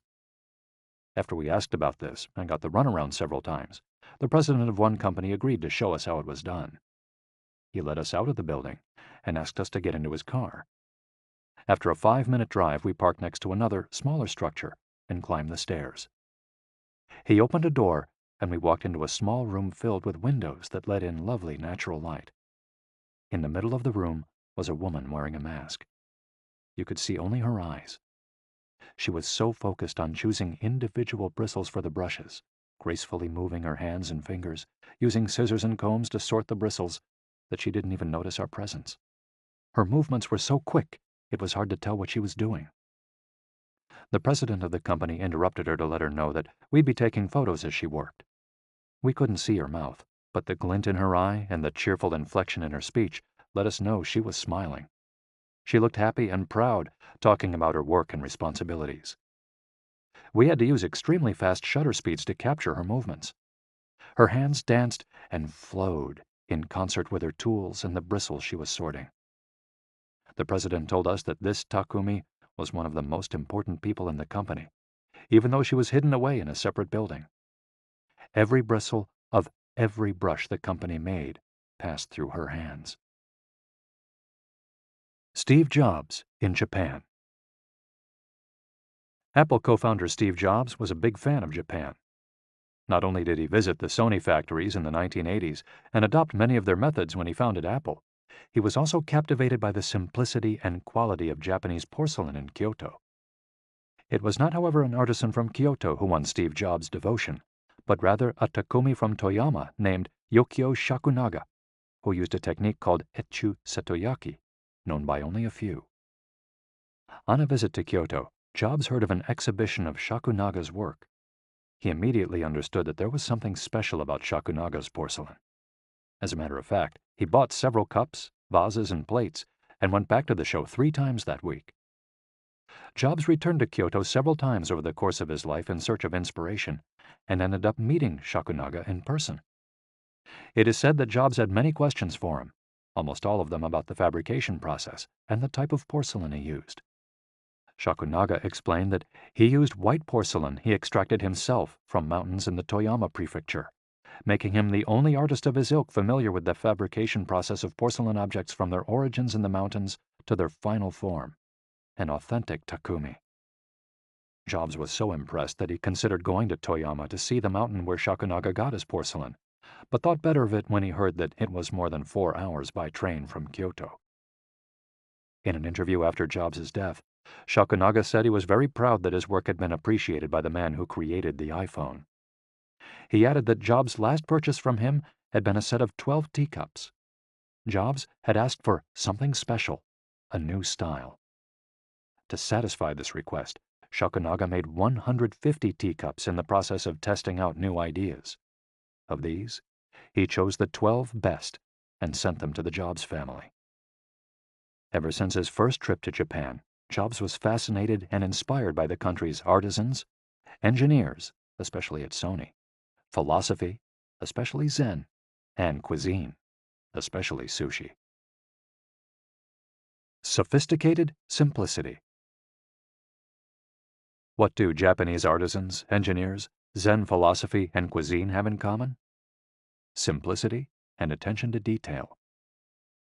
It is not a lazy simplicity, but a sophisticated one that searches out new frontiers, always taking the object, the body and mind, or the cuisine to the next level, according to one's Ikigai. As Csikszentmihalyi would say, the key is always having a meaningful challenge to overcome in order to maintain flow. The documentary Jiro Dreams of Sushi gives us another example of a Takumi, this time in the kitchen. Its protagonist has been making sushi every day for more than 80 years and owns a small sushi restaurant near the Ginza subway station in Tokyo. He and his son go every day to the famous Tsukiji fish market and choose the best fish to bring back to the restaurant. In the documentary, we see one of Jiro's apprentices learning to make tamago, a thin, slightly sweet omelet. No matter how hard he tries, he can't get Jiro's approval. He keeps practicing for years until he finally does. Why does the apprentice refuse to give up? Doesn't he get bored cooking eggs every day? No, because making sushi is his Ikigai too. Both Jiro and his son are culinary artists. They don't get bored when they cook. They achieve a state of flow. They enjoy themselves completely when they're in the kitchen. That is their happiness, their Ikigai. They've learned to take pleasure in their work, to lose their sense of time. Beyond the close relationship between father and son, which helps keep the challenge going each day, they also work in a quiet, peaceful environment that allows them to concentrate. Even after receiving a 3-star rating from Michelin, they never considered opening other locations or expanding the business. They serve just 10 patrons at a time at the bar of their small restaurant. Jiro's family isn't looking to make money. Instead, they value good working conditions and creating an environment in which they can flow while making the best sushi in the world. Jiro, like Yukio Shakunaga, begins his work at the source. He goes to the fish market to find the best tuna. Shakunaga goes to the mountains to find the best porcelain. When they get down to work, both become one with the object they're creating. This unity with the object that they reach in a state of flow takes on special meaning in Japan, where, according to Shintoism, forests, trees, and objects have a kami, spirit or god within them. When someone, whether an artist, an engineer, or a chef, sets out to create something, his or her responsibility is to use nature to give it life, while respecting that nature at every moment. During this process, the artisan becomes one with the object and flows with it. An ironworker would say that metal has a life of its own, just as someone making ceramics would say the clay does. The Japanese are skilled at bringing nature and technology together, not man versus nature, but a union of the two. The purity of Ghibli. There are those who say that the Shinto value of being connected with nature is vanishing. One of the harshest critics of this loss is another artist with a clearly defined Ikigai, Hayao Miyazaki, the director of the animated films produced by Studio Ghibli. In nearly all his films, we see humans, technology, fantasy, and nature in a state of conflict, and in the end, coming together. One of the most poignant metaphors in his film, Spirited Away, is an obese spirit covered in trash that represents pollution of the rivers. In Miyazaki's films, forests have personalities, trees have feelings, and robots befriend birds. Considered a national treasure by the Japanese government, Miyazaki is an artist capable of becoming completely absorbed in his art. He uses a cell phone from the late 1990s, and he makes his entire team draw by hand. He directs his films by rendering on paper even the tiniest detail, achieving flow by drawing, not by using a computer. Thanks to this obsession on the director's part, Studio Ghibli is one of the only studios in the world where almost the entire production process is carried out using traditional techniques. Those who have visited Studio Ghibli know that it's fairly typical on a given Sunday to see a solitary individual tucked away in a corner, hard at work. A man in simple clothes who will greet them with an "Ohayo," hello, without looking up. Miyazaki is so passionate about his work that he spends many Sundays in the studio, enjoying the state of flow, putting his Ikigai above all else. Visitors know that under no circumstances is one to bother Miyazaki, who is known for his quick temper, especially if he is interrupted while drawing. In 2013, Miyazaki announced he was going to retire. To commemorate his retirement, the television station NHK made a documentary showing him in his last days at work. He is drawing in nearly every scene of the film. In one scene, several of his colleagues are seen coming out of a meeting, and there he is, drawing in a corner, paying no attention to them. In another scene, he is shown walking to work on December 30th, a national holiday in Japan, and opening the doors of Studio Ghibli so he can spend the day there, drawing alone. Miyazaki can't stop drawing. The day after his retirement, instead of going on vacation or staying at home, he went to Studio Ghibli and sat down to draw. His colleagues put on their best poker faces, not knowing what to say. 1 year later, he announced he wouldn't make any more feature films, but that he would keep on drawing until the day he died. Can someone really retire if he's passionate about what he does? The Recluses. It is not only the Japanese who have this capacity. There are artists and scientists all over the world with strong, clear ikigais. They do what they love until their dying day. The last thing Einstein wrote before closing his eyes forever was a formula that attempted to unite all the forces of the universe in a single theory. When he died, he was still doing what he loved. If he hadn't been a physicist, he said, he would have been happy as a musician. When he wasn't focused on physics or mathematics, he enjoyed playing the violin. Reaching a state of flow while working on his formulas or playing music, his two ikigais, brought him endless pleasure. Many such artists might seem misanthropic or reclusive, but what they are really doing is protecting the time that brings them happiness, sometimes at the expense of other aspects of their lives. They are outliers who apply the principles of flow to their lives to an extreme. Another example of this kind of artist is the novelist Haruki Murakami. He sees only a close circle of friends and appears in public in Japan only once every few years. Artists know how important it is to protect their space, control their environment, and be free from distractions if they want to flow with their ikigai. Microflow. Enjoying mundane tasks. But what happens when we have to, say, do the laundry, mow the lawn, or attend to paperwork? Is there a way to make these mundane tasks enjoyable? Near the Shinjuku subway station, in one of the neural centers of Tokyo, there is a supermarket that still employs elevator operators. The elevators are fairly standard and could easily be operated by the customers, but the store prefers to provide the service of someone holding the door open for you, pushing the button for your floor, and bowing as you exit. If you ask around, you'll learn that there is one elevator operator who has been doing the same job since 2004. She is always smiling and enthusiastic about her work. How is she able to enjoy such a job? Doesn't she get bored doing something so repetitive?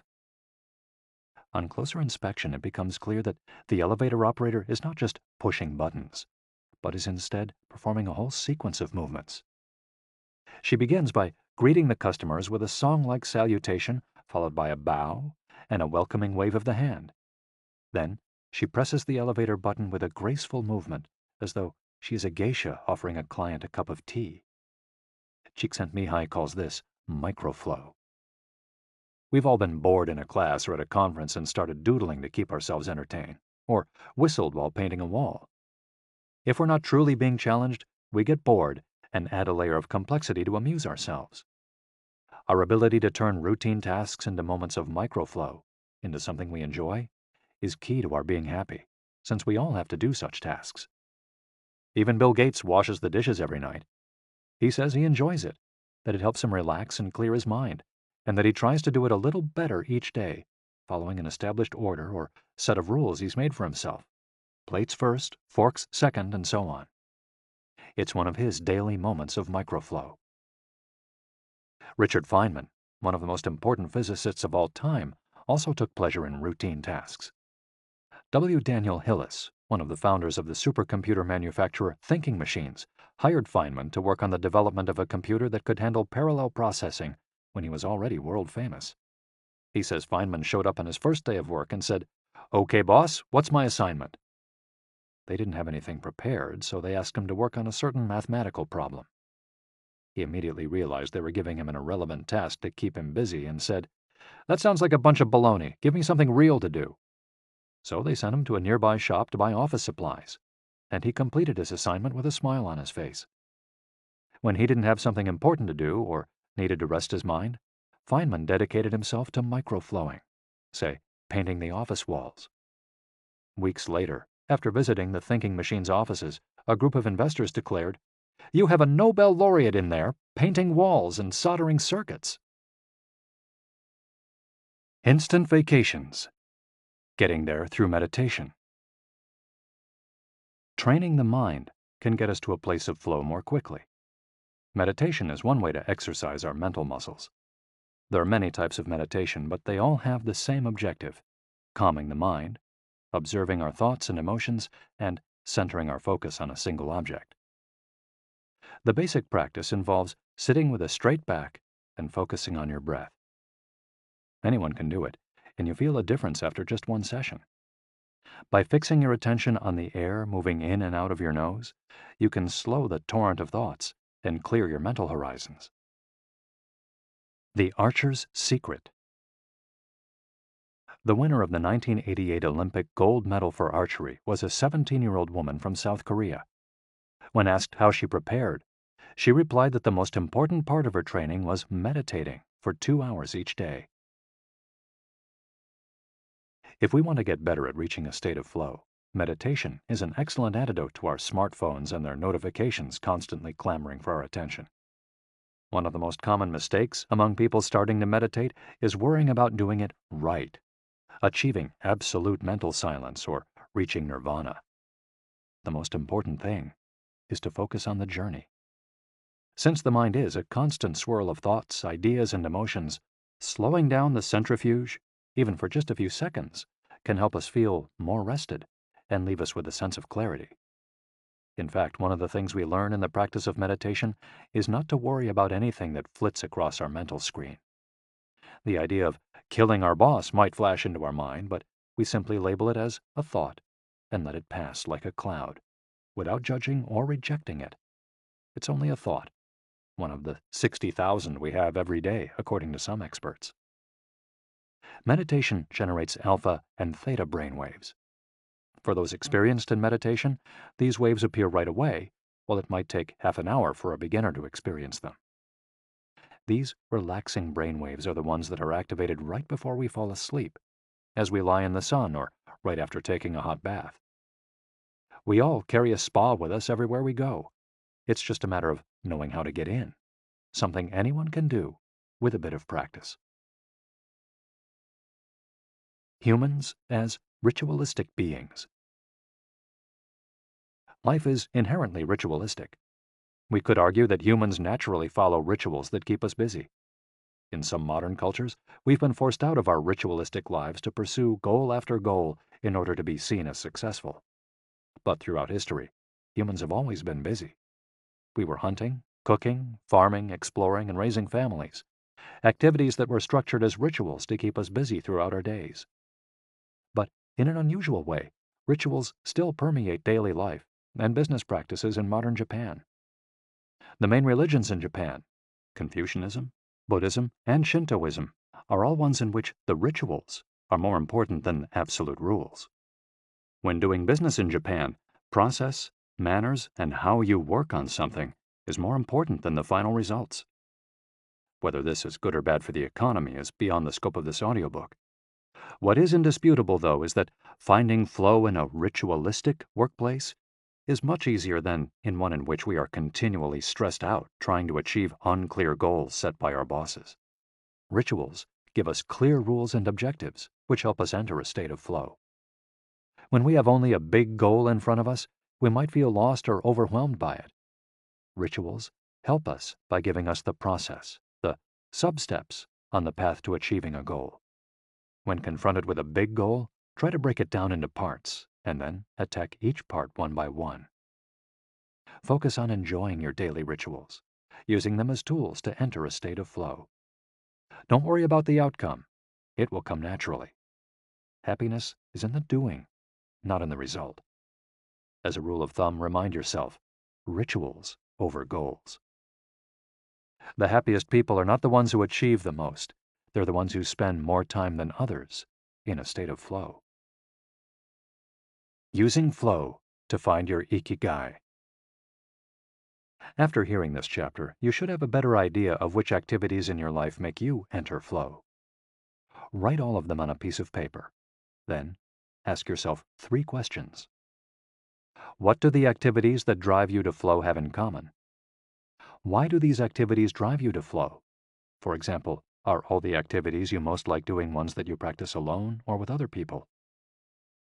Do you flow more when doing things that require you to move your body, or just to think? In the answers to these questions, you might find the underlying Ikigai that drives your life. If you don't, then keep searching by going deeper into what you like by spending more of your time in the activities that make you flow. Also, try new things that are not on the list of what makes you flow, but that are similar and that you're curious about. For example, if photography is something that drives you into flow, you could also try painting. You might even like it more. Or if you love snowboarding and have never tried surfing, flow is mysterious. It's like a muscle. The more you train it, the more you will flow, and the closer you'll be to your Ikigai.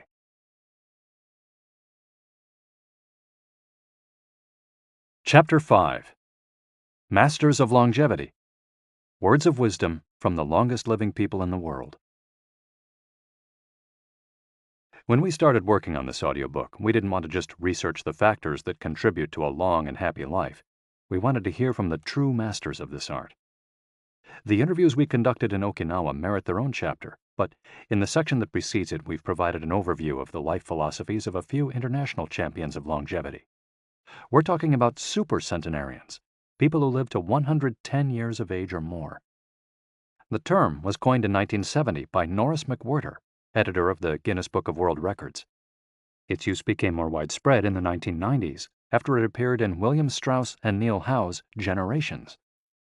Today, there are an estimated 300 to 450 super centenarians in the world, although the age of only around 75 of them has been confirmed. They aren't superheroes, but we could see them as such for having spent far more time on this planet than the average life expectancy would predict. Given the rise in life expectancy around the world, the number of supercentenarians might also increase. A healthy and purposeful life could help us join their ranks. Let's take a look at what a few of them have to say. Misao Okawa, 117. Eat and sleep, and you'll live a long time. You have to learn to relax. According to the Gerontology Research Group, until April 2015, the oldest living person in the world was Misao Okawa, who passed away in a care facility in Osaka, Japan after living for 117 years, 27 days.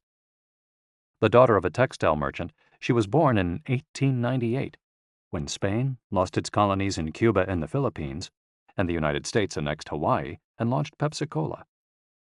Until she was 110, this woman, who lived in 3 different centuries, cared for herself unassisted. When specialists asked about her self-care routine, Misao answered simply, eating sushi and sleeping, to which we should add, having a tremendous thirst for life.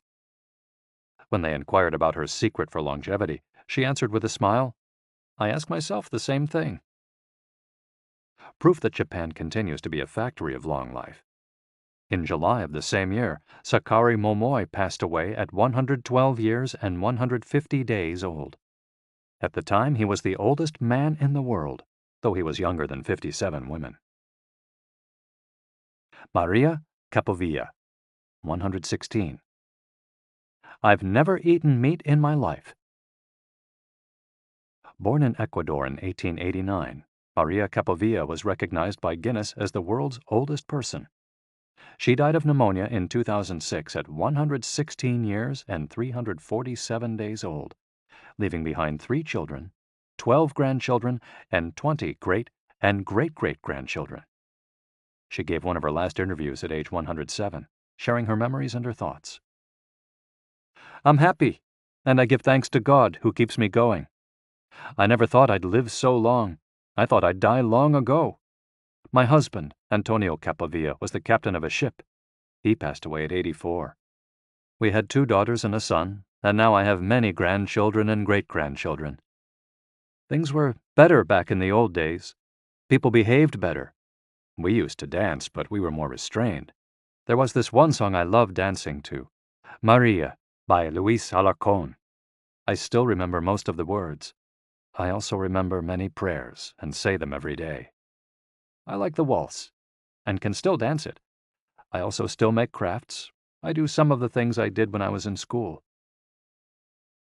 When she had finished recalling her past, she began to dance, one of her great passions, with an energy that made her seem decades younger.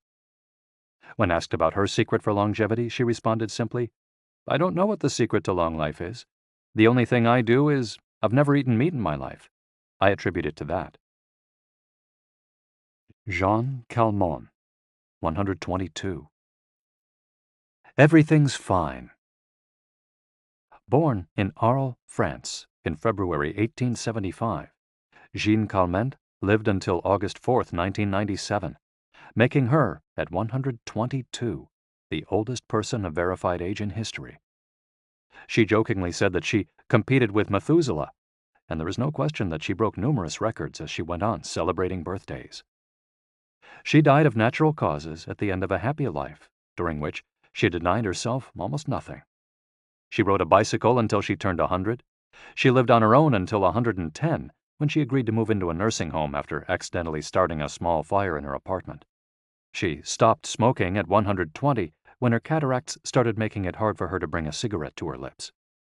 One of her secrets may have been her sense of humor. As she said on her 120th birthday, I see badly, I hear badly, and I feel bad, but everything's fine. Walter Bruning, 114. If you keep your mind and body busy, you'll be around a long time. Born in Minnesota in 1896, Walter Bruning was able to see 3 centuries in his lifetime. He died in Montana in 2011 from natural causes. He'd had 2 wives and a 50-year career on the railroad. At 83, he retired to an assisted living center in Montana, where he remained until his death. He is the second oldest man of verified age ever born in the United States. He gave many interviews in his final years, insisting that his longevity stemmed from, among other things, his habit of eating only 2 meals per day and working for as many hours as he could. Your mind and your body, you keep both busy, he said on his 112th birthday. You'll be here a long time. Back then, he was still exercising every day. Among Bruning's other secrets, he had a habit of helping others, and he wasn't afraid of dying. As he declared in a 2010 interview with the Associated Press, we're all going to die. Some people are scared of dying. Never be afraid to die, because you're born to die. Before passing away in 2011, he is said to have told a pastor that he'd made a deal with God. If he wasn't going to get better, it was time to go. Alexander Emich, 111. I just haven't died yet. Born in Poland in 1903, Alexander Emich was a chemist and parapsychologist residing in the United States who, after the death of his predecessor in 2014, became the oldest man of authenticated age in the world. Emmett himself died a year thereafter, in June of that year, leaving behind a long life rich with experiences. Emmett attributed his longevity to, among other things, never drinking alcohol. "It's not as though I'd won the Nobel Prize," he said upon being declared the world's oldest man. "I never thought I'd get to be so old." When asked about his secret to living so long, his answer was, "I don't know. I just haven't died yet." Ikigai artists. The secret to long life, however, is not held by supercentenarians alone. There are many people of advanced age who, though they haven't made it into Guinness World Records, offer us inspiration and ideas for bringing energy and meaning to our lives. Artists, for example, who carry the torch of their Ikigai instead of retiring, have this power. Art, in all its forms, is an Ikigai that can bring happiness and purpose to our days. Enjoying or creating beauty is free, and something all human beings have access to. Hokusai, the Japanese artist who made woodblock prints in the ukiyo-e style and lived for 88 years, from the mid-18th to the mid-19th century, added this postscript to the first edition of his 100 Views of Mount Fuji. "All that I have produced before the age of 70 is not worth being counted. It is at the age of 73 that I have somewhat begun to understand the structure of true nature, of animals and grasses, and trees and birds, and fishes and insects. Consequently, at 80 years of age, I shall have made still more progress. At 90, I hope to have penetrated into the mystery of things. At 100 years of age, I should have reached decidedly a marvelous degree. And when I shall be 110, all that I do, every point and every line, shall be instinct with life." Following is our collection of some of the most inspirational words from artists interviewed by Camille Sweeney for the New York Times. Of those still living, none have retired, and all still enjoy their passion, which they plan to pursue until their final breath, demonstrating that when you have a clear purpose, no one can stop you. The actor Christopher Plummer, still working at 86, reveals a dark desire shared by many who love the profession. "We want to drop dead on stage. That would be a nice, theatrical way to go." Osamu Tezuka, the father of modern Japanese manga, shared this feeling. Before he died in 1989, his last words as he drew one final cartoon were, "Please, just let me work." The 86-year-old filmmaker Frederick Wiseman declared on a stroll through Paris that he likes to work, which is why he does it with such intensity. "Everybody complains about their aches and pains and all that, but my friends are either dead or are still working," he said. Carmen Herrera, a painter who just entered her 100th year, sold her first canvas at 89. Today, her work is in the permanent collections of the Tate Modern and the Museum of Modern Art. When asked how she viewed her future, she responded, "I am always waiting to finish the next thing. Absurd, I know. I go day by day." Never stop learning. You may grow old and trembling in your anatomies. You may lie awake at night listening to the disorder of your veins. You may miss your only love. You may see the world about you devastated by evil lunatics, or know your honor trampled in the sewers of baser minds. There is only one thing for it then: to learn. Learn why the world wags and what wags it. That is the only thing which the mind can never exhaust, never alienate, never be tortured by, never fear or distrust, and never dream of regretting. T.H. White, the once and future king.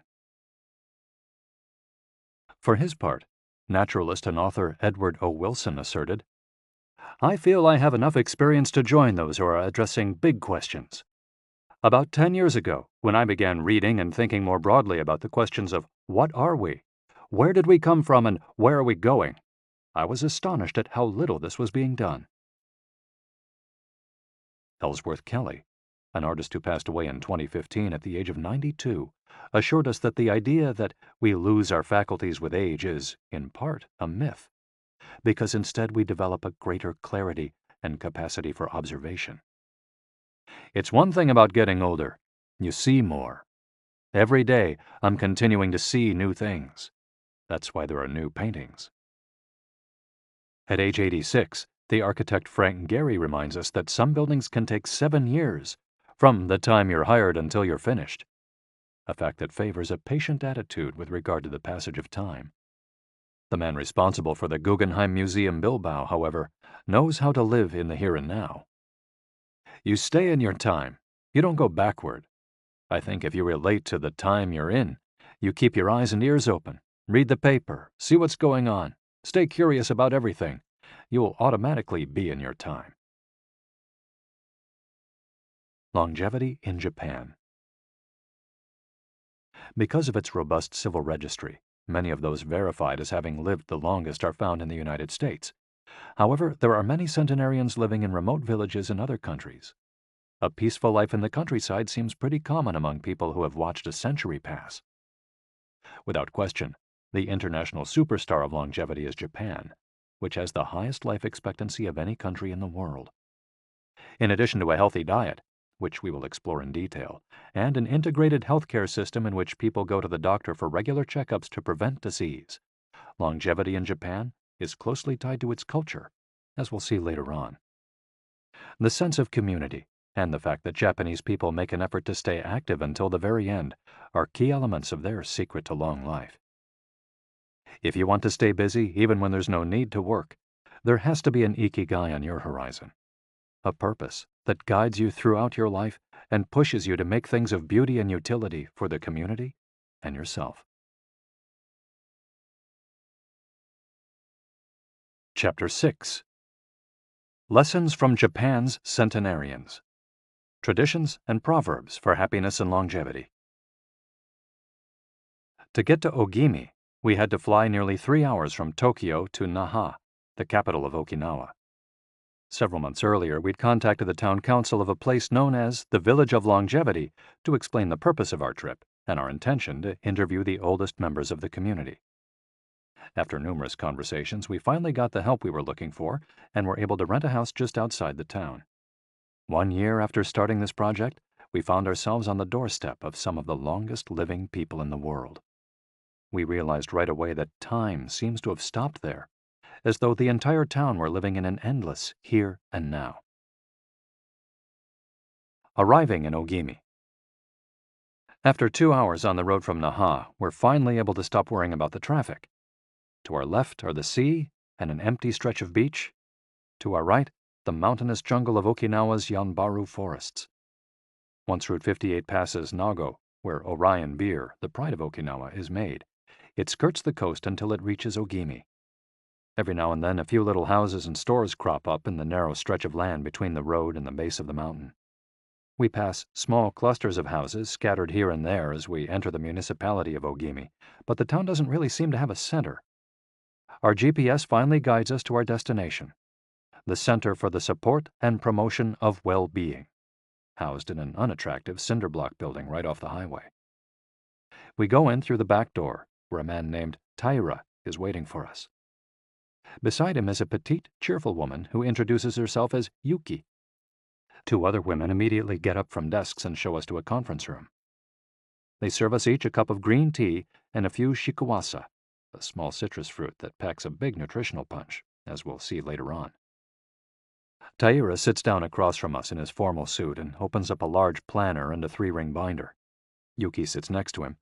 The binder contains a list of all the town's residents, organized by age and club, or moai. Taira points out that these groups of people who help one another are characteristic of Ogimi. The moai are not organized around any concrete objective. They function more like a family. Taira also tells us that volunteer work, rather than money, drives much of what happens in Ogimi. Everyone offers to pitch in, and the local government takes care of assigning tasks. This way, everyone can be useful and feels like part of the community. Ogimi is the penultimate town before Cape Hedo, the northernmost point of the largest island in the archipelago. From the top of Ogimi's mountains, we're able to look down over the whole town. Almost everything is the green of the Yanbaru jungle, making us wonder where the nearly 3,200 residents are hiding. We can see a few houses, but they're scattered in little clusters near the sea or in small valleys, accessible by side roads. Communal life. We're invited to eat in one of Ogimi's few restaurants, but when we arrive, the only 3 tables are already reserved. "Don't worry, we'll go to Churaumi instead. It never fills up," says Yuki, walking back to the car. She's still driving at age 88 and takes great pride in that. Her co-pilot is 99 and has also decided to spend the day with us.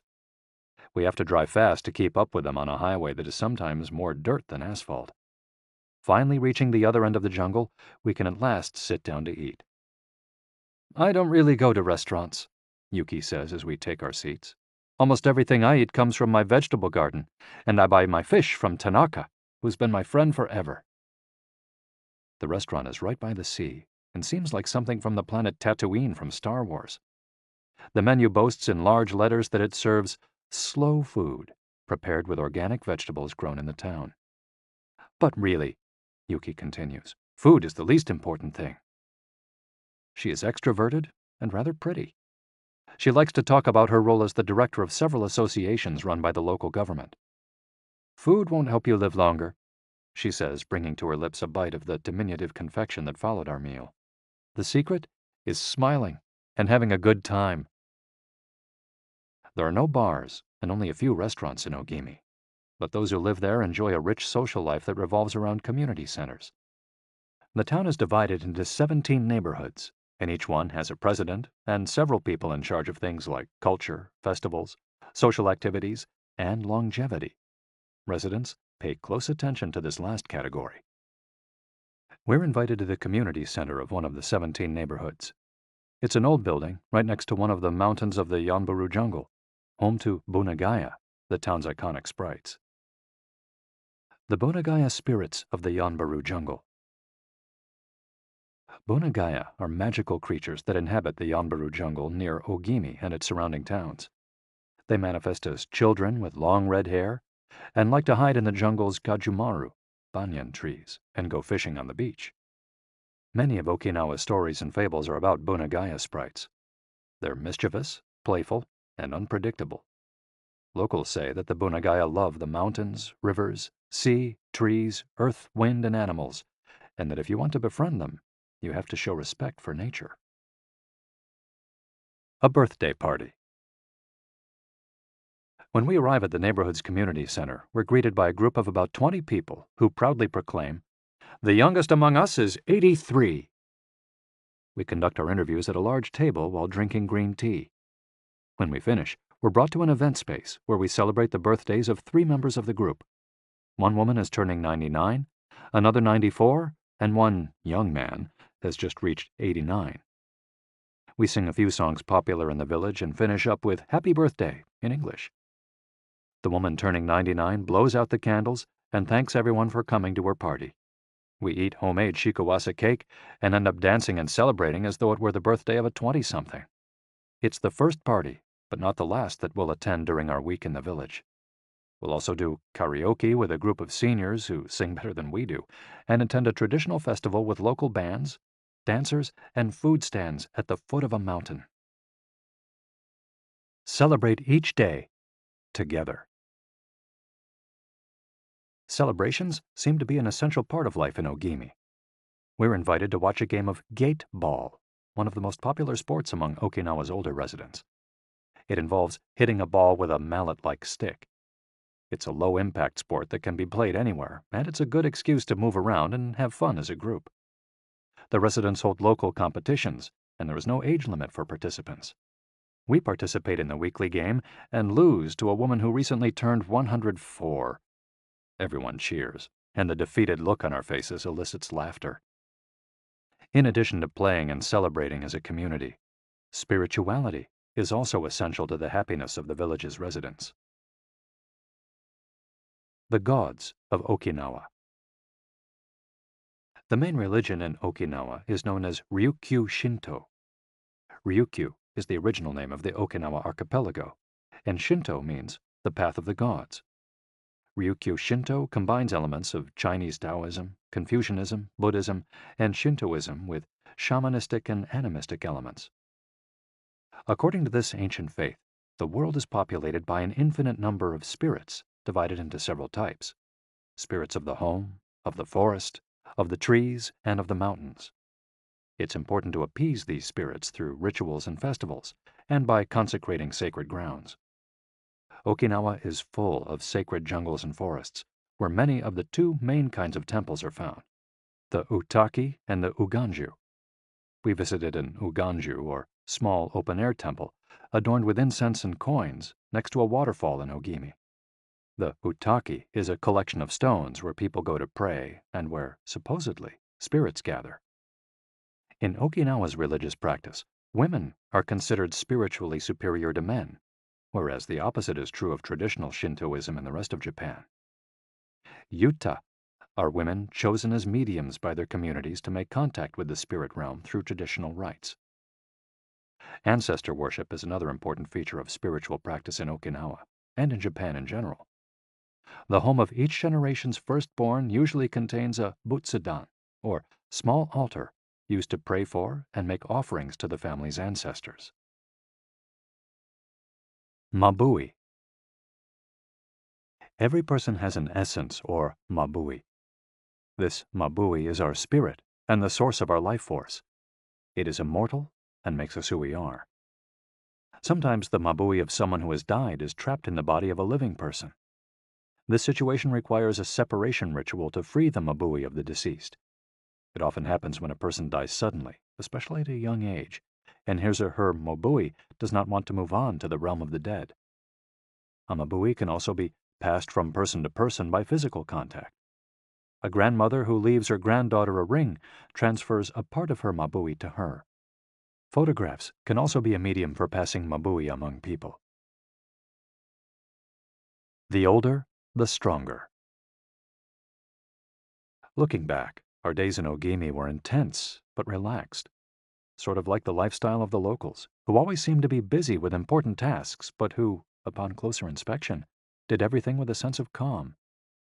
They were always pursuing their Ikigai, but they were never in a rush. Not only did they seem to be happily busy, but we also noticed that they followed the other principles for happiness that Washington Burnap stated 200 years ago. The grand essentials to happiness in this life are something to do, something to love, and something to hope for. On our last day, we went to buy gifts at a small market at the edge of town. The only things sold there are local vegetables, green tea, and shikawasa juice, along with bottles of water from a spring hidden in the Yanburu forests, bearing labels that read, "Longevity Water." We bought ourselves some of this longevity water and drank it in the parking lot, looking out over the sea and hoping that the little bottles that promised a magic elixir would bring us health and long life, and would help us find our own Ikigai. Then we took a photo with a statue of Abunagaya and walked up to it one last time to read the inscription. A declaration from the town where people live longest. At 80, I am still a child. When I come to see you at 90, send me away to wait until I am 100. The older, the stronger. Let us not depend too much on our children as we age. If you seek long life and health, you are welcome in our village, where you will be blessed by nature, and together we will discover the secret to longevity. April 23, 1993, Ogimi Federation of Senior Citizens Clubs. The interviews. Over the course of a week, we conducted a total of 100 interviews, asking the eldest members of the community about their life philosophy, their Ikigai, and the secrets to longevity. We filmed these conversations with 2 cameras for use in a little documentary, and chose a few especially meaningful and inspiring statements to include in this section of the audiobook. 1. Don't worry. The secret to a long life is not to worry, and to keep your heart young. Don't let it grow old. Open your heart to people with a nice smile on your face. If you smile and open your heart, your grandchildren and everyone else will want to see you. The best way to avoid anxiety is to go out in the street and say hello to people. I do it every day. I go out there and say hello and see you later. Then I go home and care for my vegetable garden. In the afternoon, I spend time with friends. Here, everyone gets along. We try not to cause problems. Spending time together and having fun is the only thing that matters. 2. Cultivate good habits. I feel joy every morning waking up at 6 and opening the curtains to look out at my garden where I grow my own vegetables. I go right outside to check on my tomatoes, my mandarin oranges. I love the sight of them. It relaxes me. After an hour in the garden, I go back inside and make breakfast. I plant my own vegetables and cook them myself. That's my Ikigai. The key to staying sharp in old age is in your fingers. From your fingers to your brain and back again. If you keep your fingers busy, you'll live to see 100. I get up at 4 every day. I set my alarm for that time, have a cup of coffee, and do a little exercise, lifting my arms. That gives me energy for the rest of the day. I eat a bit of everything. I think that's the secret. I like variety in what I eat. I think it tastes better. Working. If you don't work, your body breaks down. When I wake up, I go to the Butsudan and light incense. You have to keep your ancestors in mind. It's the first thing I do every morning. I wake up every day at the same time, early, and spend the morning in my vegetable garden. I go dancing with my friends once a week. I do exercise every day, and every morning I go for a little walk. I never forget to do my Taiso exercises when I get up. Eating vegetables, it helps you live longer. To live a long time, you need to do 3 things: exercise to stay healthy, eat well, and spend time with people. 3. Nurture your friendships every day. Getting together with my friends is my most important Ikigai. We all get together here and talk. It's very important. I always know I'll see them all here tomorrow, and that's one of my favorite things in life. My main hobby is getting together with friends and neighbors. Talking each day with the people you love, that's the secret to a long life. I say hello and see you later to the children on their way to school and wave at everyone who goes by me in their car. Drive safely, I say. Between 7:20 a.m. and 8:15 a.m., I'm outside on my feet the whole time, saying hello to people. Once everyone's gone, I go back inside. Chatting and drinking tea with my neighbors, that's the best thing in life. And singing together. I wake up at 5 every morning, leave the house, and walk to the sea. Then I go to a friend's house and we have tea together. That's the secret to a long life, getting together with people and going from place to place. 4. Live an unhurried life. My secret to a long life is always saying to myself, slow down and relax. You live much longer if you're not in a hurry. I make things with wicker. That's my Ikigai. The first thing I do when I wake up is pray. Then I do my exercises and eat breakfast. At 7, I calmly start working on my wicker. When I get tired at 5, I go visit my friends. Doing many different things every day. Always staying busy but doing one thing at a time without getting overwhelmed. The secret to long life is going to bed early, waking up early, and going for a walk. Living peacefully and enjoying the little things. Getting along with your friends. Spring, summer, fall, winter.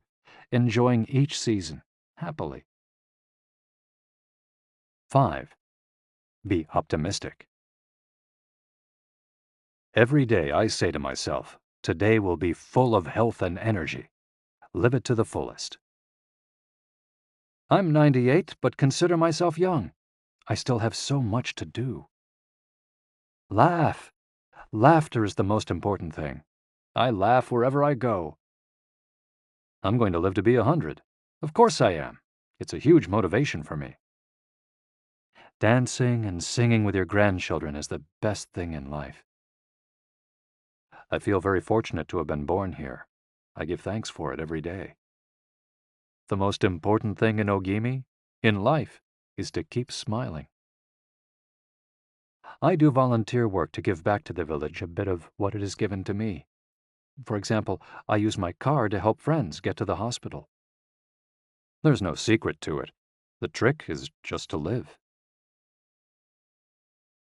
Keys to the Ogimi lifestyle. 100% of the people we interviewed keep a vegetable garden, and most of them also have fields of tea, mangoes, shikawasa, and so on. All belong to some form of neighborhood association where they feel cared for as though by family. They celebrate all the time, even little things. Music, song, and dance are essential parts of daily life. They have an important purpose in life, or several. They have an Ikigai, but they don't take it too seriously. They're relaxed and enjoy all that they do. They are very proud of their traditions and local culture. They are passionate about everything they do, however insignificant it might seem. Locals have a strong sense of yui ma'aru, recognizing the connection between people. They help each other with everything from work in the fields, harvesting sugarcane or planting rice, to building houses and municipal projects. Our friend Miyagi, who ate dinner with us on our last night in town, told us that he was building a new home with the help of all his friends, and that we could stay there the next time we were in Ogimi. They are always busy, but they occupy themselves with tasks that allow them to relax. We didn't see a single old grandpa sitting on a bench doing nothing.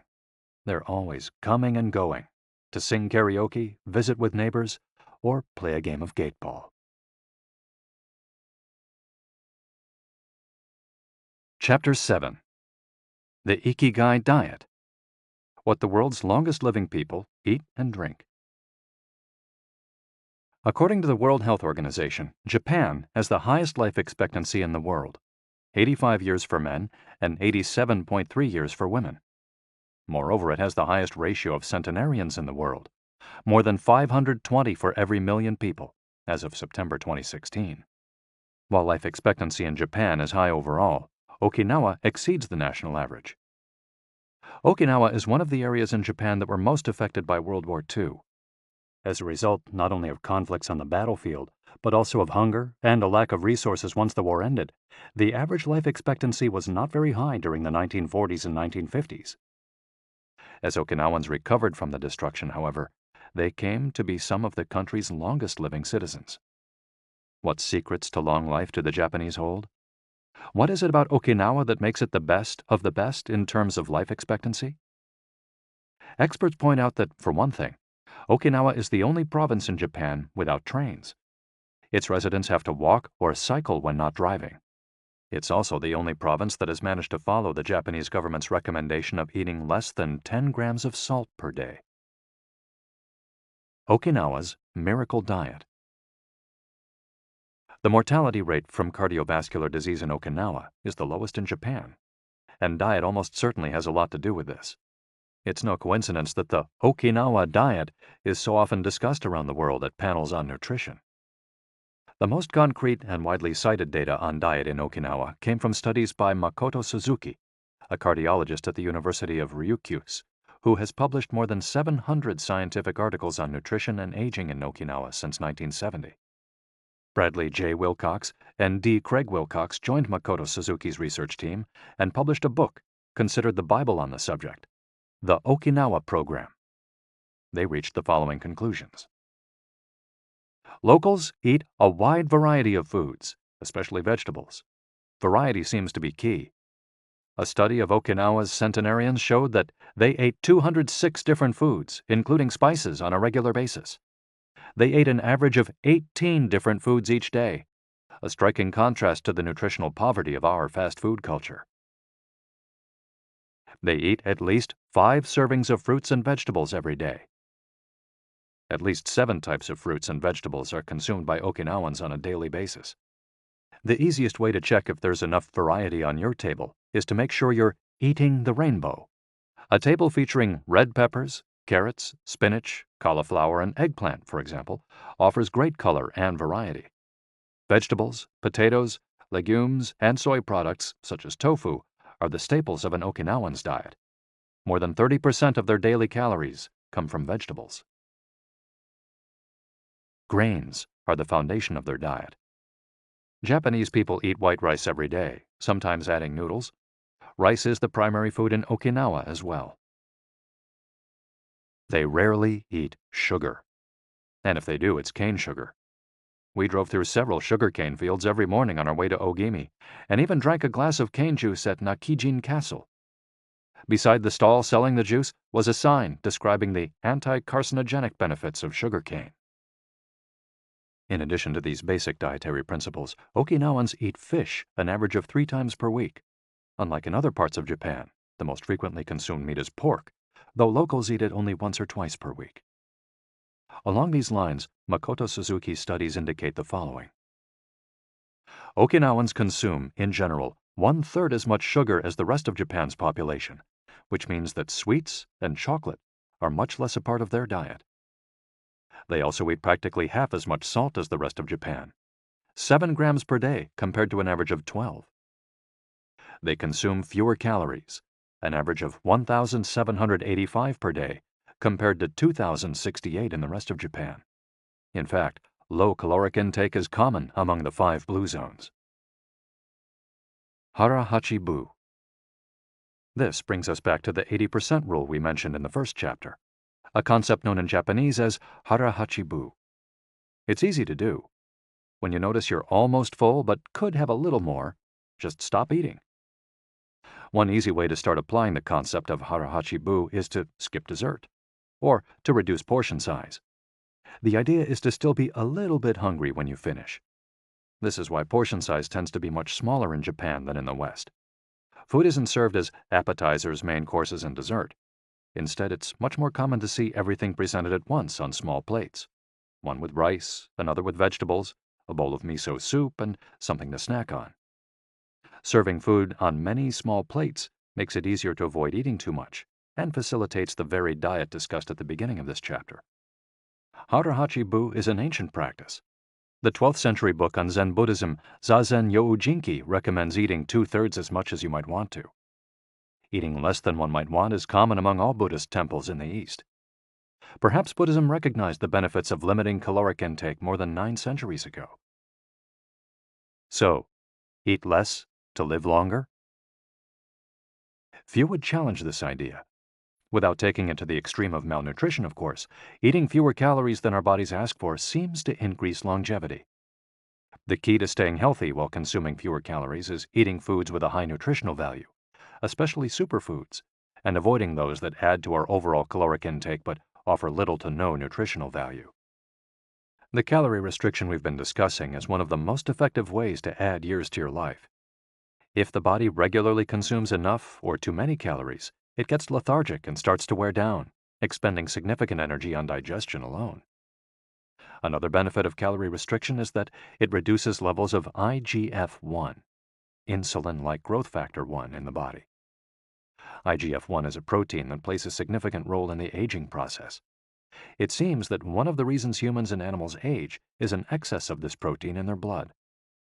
Whether calorie restriction will extend lifespan in humans is not yet known, but data increasingly indicate that moderate calorie restriction with adequate nutrition has a powerful protective effect against obesity, type 2 diabetes, inflammation, hypertension, and cardiovascular disease, and reduces metabolic risk factors associated with cancer.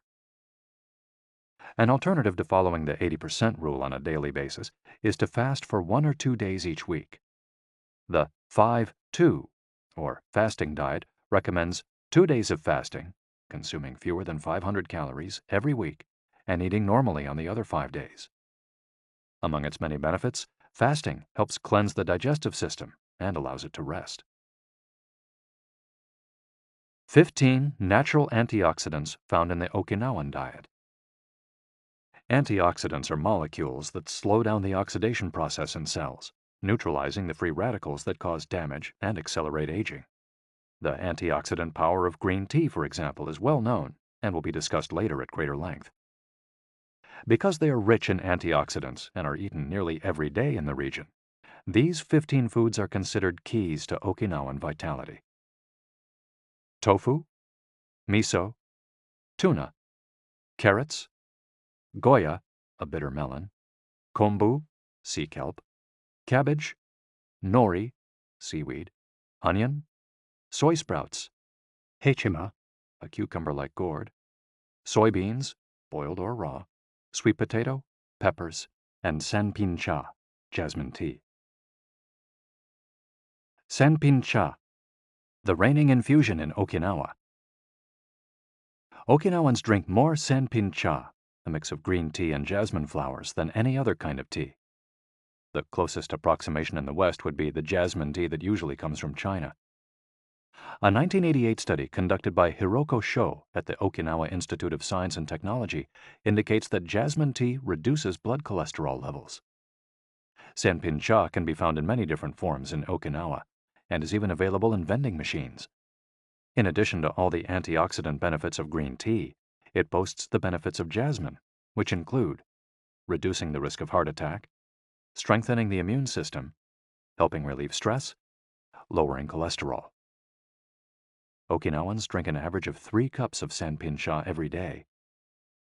It might be hard to find exactly the same blend in the West, but we can drink jasmine tea or even a high-quality green tea instead. The secrets of green tea. Green tea has been credited for centuries with significant medicinal properties.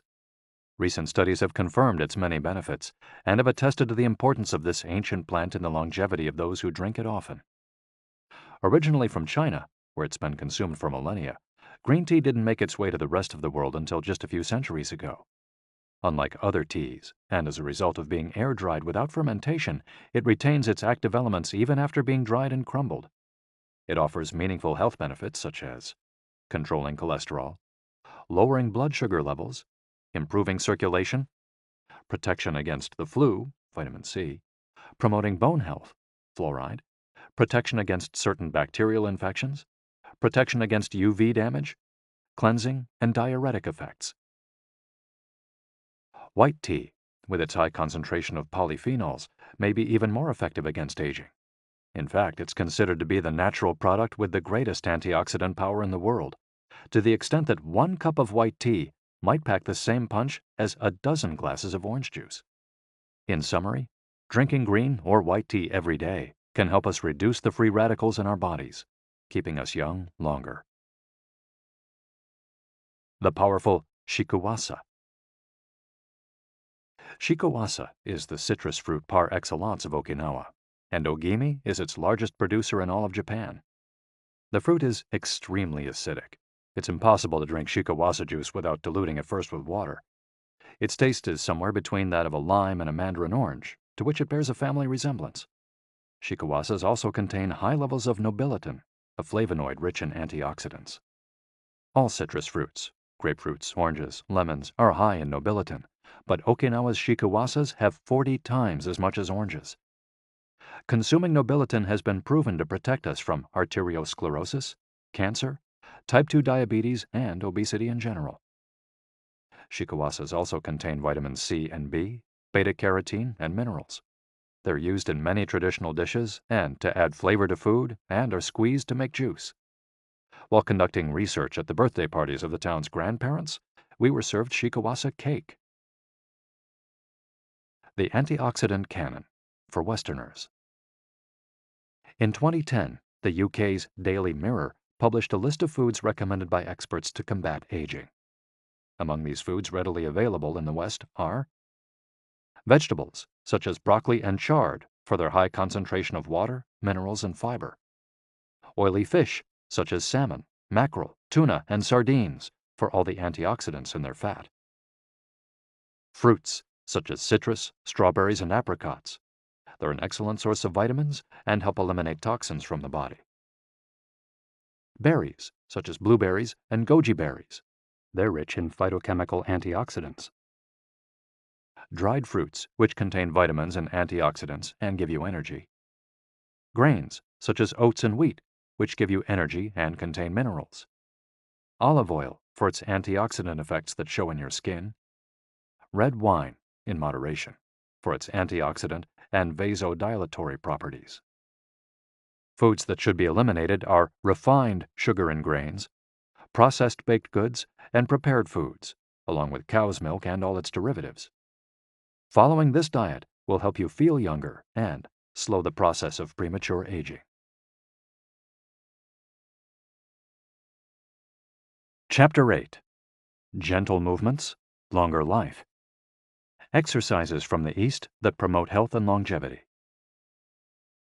Studies from the Blue Zone suggest that the people who live the longest are not the ones who do the most exercise, but rather the ones who move the most.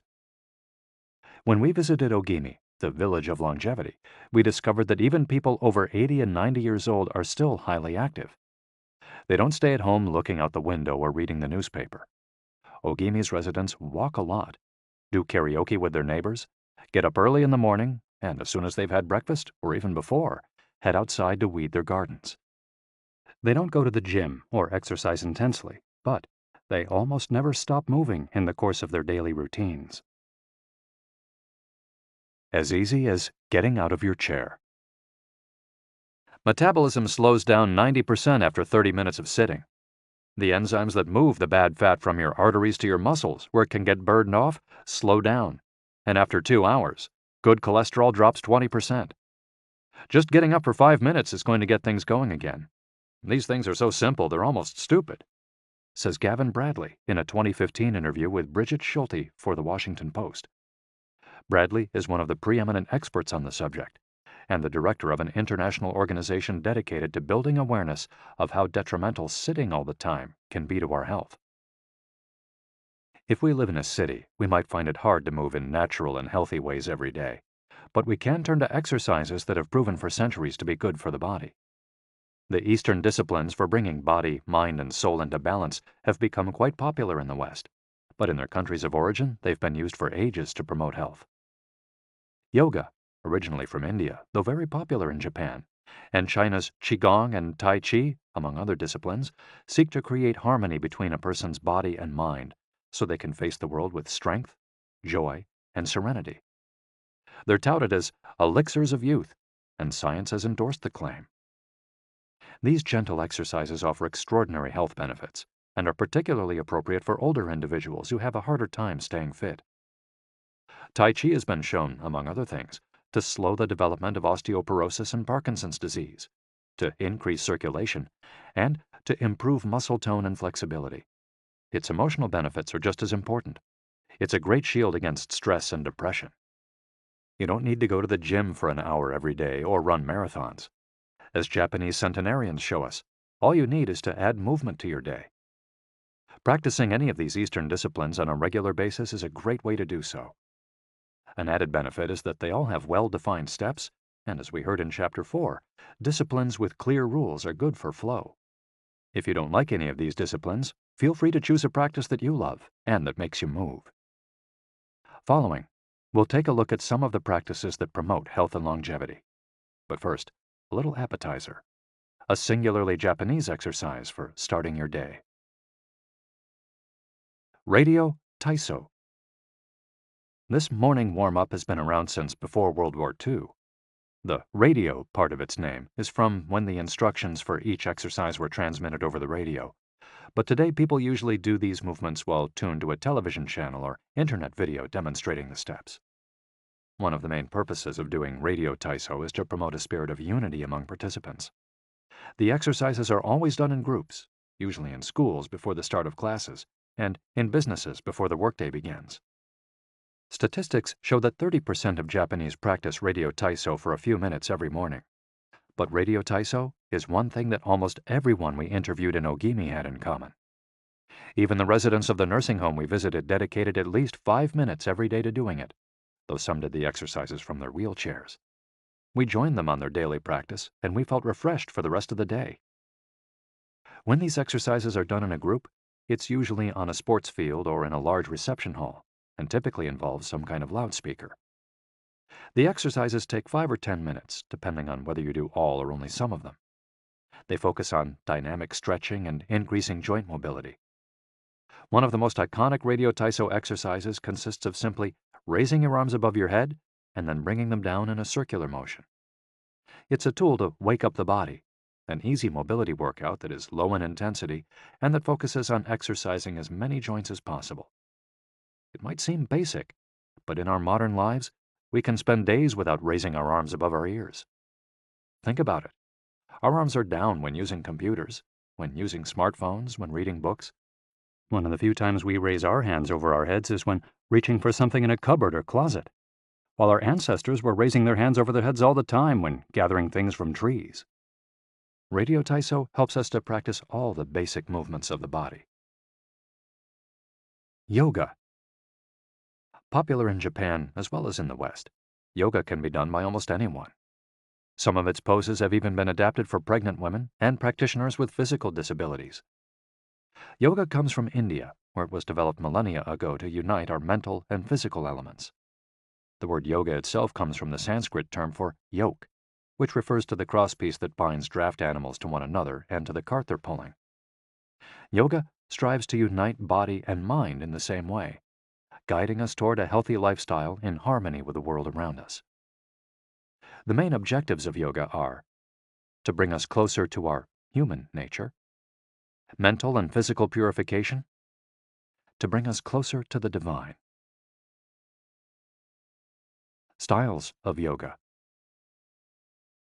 Though all are oriented towards similar goals, there are many different types of yoga that vary according to the traditions and texts from which they were developed. The differences among them lie, as the masters say, in the path taken to the summit of our best self. Jnana Yoga. The yoga of wisdom, the search for discipline and mental growth. Karma Yoga focuses on action, on tasks and duties that benefit oneself and one's community.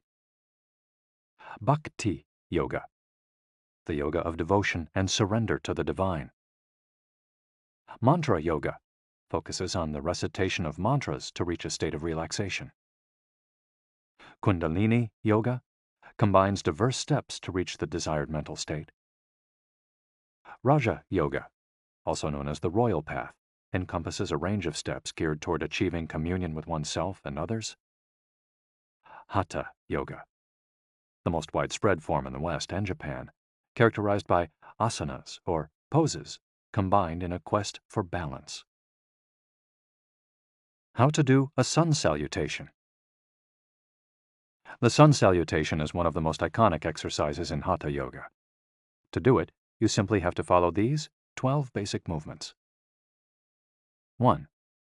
With your feet together, stand up straight, but keep your muscles relaxed. Exhale. 2. Place the palms of your hands together in front of your chest. From this position, inhale as you raise your arms above your head and bend backwards slightly. 3. Exhale as you bend forward until you touch the ground with the palms of your hands, without bending your knees. 4. Stretch one leg back to touch the floor with the tips of your toes. Inhale. 5. Bring the other leg back, keeping your legs and arms straight as you hold your breath. 6. As you exhale, bend your arms and bring your chest to the ground, and then forward, resting your knees on the ground. 7. Straighten your arms and bend your spine back, keeping the lower half of your body on the ground. Inhale. 8. With your hands and feet on the ground, lift your hips until your arms and legs are straight and your body forms an upside-down V. Exhale throughout the movement. 9. Bring forward the same leg you'd stretched back earlier and bend it so that your knee and foot are aligned under your head and between your hands. Inhale. 10. Exhale as you bring your back foot forward and straighten your legs, keeping your hands on the ground as in posture 3. 11. Bring your arms above your head with your palms together and bend backwards slightly as you did in posture 2 while you inhale. 12. Lower your arms to their initial position in mountain pose while you exhale. You've just greeted the sun. Now you're ready to have a fantastic day. Tai Chi. Also known as Tai Chi Chuan, Tai Chi is a Chinese martial art that can be traced back hundreds of years to Buddhism and Confucianism. It's very popular in Japan, too. According to Chinese tradition, it was created by the Taoist master and martial arts practitioner Zhang Sanfeng, though it was Yang Luchan who in the 19th century brought the form to the rest of the world. Tai Chi was originally a neijia, or internal martial art, meaning its goal was personal growth. Focused on self-defense, It teaches those who practice it to defeat their adversaries by using the least amount of force possible and by relying on agility. Tai Chi, which was also seen as a means of healing body and mind, would go on to be used more frequently to foster health and inner peace. To encourage its citizens to be more active, the Chinese government promoted it as an exercise, and it lost its original connection to martial arts, becoming instead a source of health and well-being, accessible to all. Styles of Tai Chi. There are different schools and styles of Tai Chi. The following are the best known. Chen style alternates between slow movements and explosive ones. Yang style, the most widespread of the forms, characterized by slow, fluid movements. Wu style utilizes small, slow, deliberate movements. Hao style, centered on internal movements, with almost microscopic external movements, one of the least practiced forms of Tai Chi, even in China. Despite their differences, these styles all have the same objectives. 1. To control movement through stillness. 2. To overcome force through finesse. 3. To move second and arrive first. 4. To know yourself and your opponent. The 10 basic principles of Tai Chi. According to the master Yang Cheng Fu, the correct practice of Tai Chi follows 10 basic principles. 1. Elevate the crown of your head and focus all your energy there. 2. Tighten your chest and expand your back to lighten your lower body. 3. Relax your waist and let it guide your body. 4. Learn to differentiate between heaviness and lightness, knowing how your weight is distributed. 5. Relax the shoulders to allow free movement of the arms and promote the flow of energy. 6. Value the agility of the mind over the strength of the body. 7. Unify the upper and lower body so they act in concert. 8. Unify the internal and the external to synchronize mind, body, and breath. 9. Do not break the flow of your movement. Maintain fluidity and harmony. 10. Look for stillness in movement. An active body leads to a calm mind. Imitating clouds. One of the best-known movements in Tai Chi consists of following the form of clouds in an exercise called wave hands like clouds. Here are the steps. 1. Extend your arms in front of you with your palms down. 2. Turn your palms to face in, as though you were hugging a tree trunk. 3. Open your arms out to the side. 4. Bring the left arm up and center, and the right arm down and center. 5. Trace the shape of a ball in front of your body. 6. Turn your left palm toward your face. 7. Shift your weight to your left foot and pivot from your hip toward that side while your eyes follow the movement of your hand. 8. Bring your left hand to your waist and your right hand in front of your face. 9. Shift your weight to your right foot. 10. Pivot toward your right, looking at your raised right hand the entire time. 11. Repeat this movement fluidly, shifting your weight from one foot to the other as you reposition your hands. 12. Stretch your arms out in front of you again and bring them down slowly, returning to your initial position. Qigong, also known as Qi Kung. Its name combines Qi, life force or energy, and Gong, work, indicating that the form works with the individual's life force. Though relatively modern, especially under its current name, the art of Qigong is based on the Tao Yin, an ancient art meant to foster mental and physical well-being. The practice began to appear in reports on training in martial arts at the beginning of the 20th century, and by the 1930s was being used in hospitals. The Chinese government later popularized it, as it had done with Tai Chi. Qigong involves static and dynamic physical exercises that stimulate respiration in a standing, seated, or reclined position.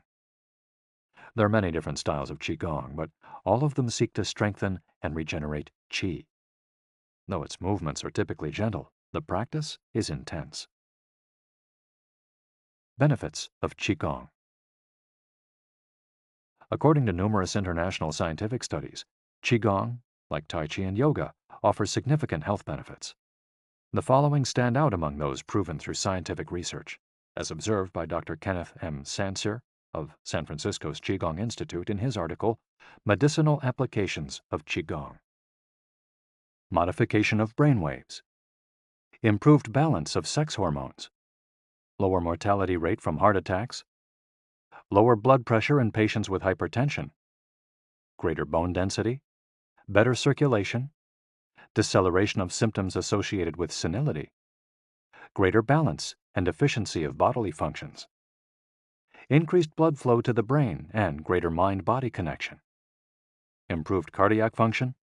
Reduction in the secondary effects of cancer treatments. Practicing these arts not only keeps us in shape, it also helps extend our lives. Methods for practicing Qigong. In order to practice Qigong correctly, we should remember that our life energy flows through our whole body. We should know how to regulate its many parts. 1. Tiao Shen. Regulating the body by adopting the correct posture. It's important to be firmly rooted to the ground. 2. Tiao Shi. Regulating the breath until it is calm, steady, and peaceful. 3. Jiao Xin. Regulating the mind, the most complicated part as it implies emptying the mind of thoughts. Jiao Qi. Regulating the life force through the regulation of the 3 prior elements so that it flows naturally. 5. Jiao Shen. Regulating the spirit. The spirit is both strength and root in battle, as Yang Ming explains in The Essence of Taiji Qigong. In this way, the whole organism will be prepared to work together toward a single goal. The 5 elements of Qigong. One of Qigong's best-known exercises is a series representing the 5 elements: earth, water, wood, metal, and fire. This series of movements seeks to balance the 5 currents of energy in order to improve brain and organ function. There are several ways to do these movements. In this case, we're following the model of Professor Maria Isabel Garcia Monreal from the Qigong Institute in Barcelona. Earth. 1. Stand with your legs apart and your feet directly below your shoulders. 2. Turn your feet outwards slightly to straighten the posture. 3. Keep your shoulders relaxed and down and your arms loose at your sides, slightly away from your body. This is the Wu Qi, or rooted posture. 4. As you inhale, raise your arms in front of you until your hands are level with your shoulders, your palms facing down. 5. Exhale as you bend your knees and bring your arms down until your hands are level with your stomach, your palms facing in. 6. Hold this position for a few seconds, focusing on your breath. Water. Starting from earth posture, bend your knees into a squat, keeping your chest upright and exhaling throughout. 2. Press your coccyx downward to stretch your lumbar spine. 3. As you inhale, stand to return to earth posture. 4. Repeat twice for a total of 3. Wood. 1. Starting from earth posture, turn your palms upward and open your arms to the side, forming a circle as you inhale until your hands are level with your clavicle. Turn your hands so that your palms and elbows point downward while keeping your shoulders relaxed. 2. Reverse the movement as you exhale, making a downward circle with your arms until you reach your initial position. 3. Repeat twice for a total of 3. Metal. 1. Starting from Earth posture, raise your arms until your hands are level with your sternum. 2. Turn your palms toward each other, about 4 inches apart, with your fingers relaxed and slightly separated, pointing upward. 3. As you inhale, move your hands away from each other until they are shoulder width apart. 4. As you exhale, bring your hands toward each other until they are back in position 2. 5. Repeat twice for a total of 3, observing the concentration of energy as you bring your hands together in front of your lungs. Fire. 1. Starting from Earth posture, bring your hands level with your heart as you inhale, with one hand slightly above the other and your palms facing each other. 2. Rotate your hands to feel the energy of your heart. 3. Turn from your waist gently to the left, keeping your torso relaxed and your forearms parallel to the ground. 4. With your palms still facing each other, separate your hands, bringing one up until it is level with your shoulder and the other down in front of your abdomen. 5. Turn from your waist gently to the right, keeping your torso relaxed and your forearms parallel to the ground. 6. As you exhale, let your hands come back together in front of your heart. 7. With your palms still facing each other, separate your hands, bringing one up until it is level with your shoulder and the other down in front of your abdomen. Completing the series. 1. Starting from Earth posture, inhale as you bring your hands level with your shoulders, palms facing down. 2. As you exhale, lower your arms to rest at your sides, returning to the initial Wu Qi posture. Shiatsu.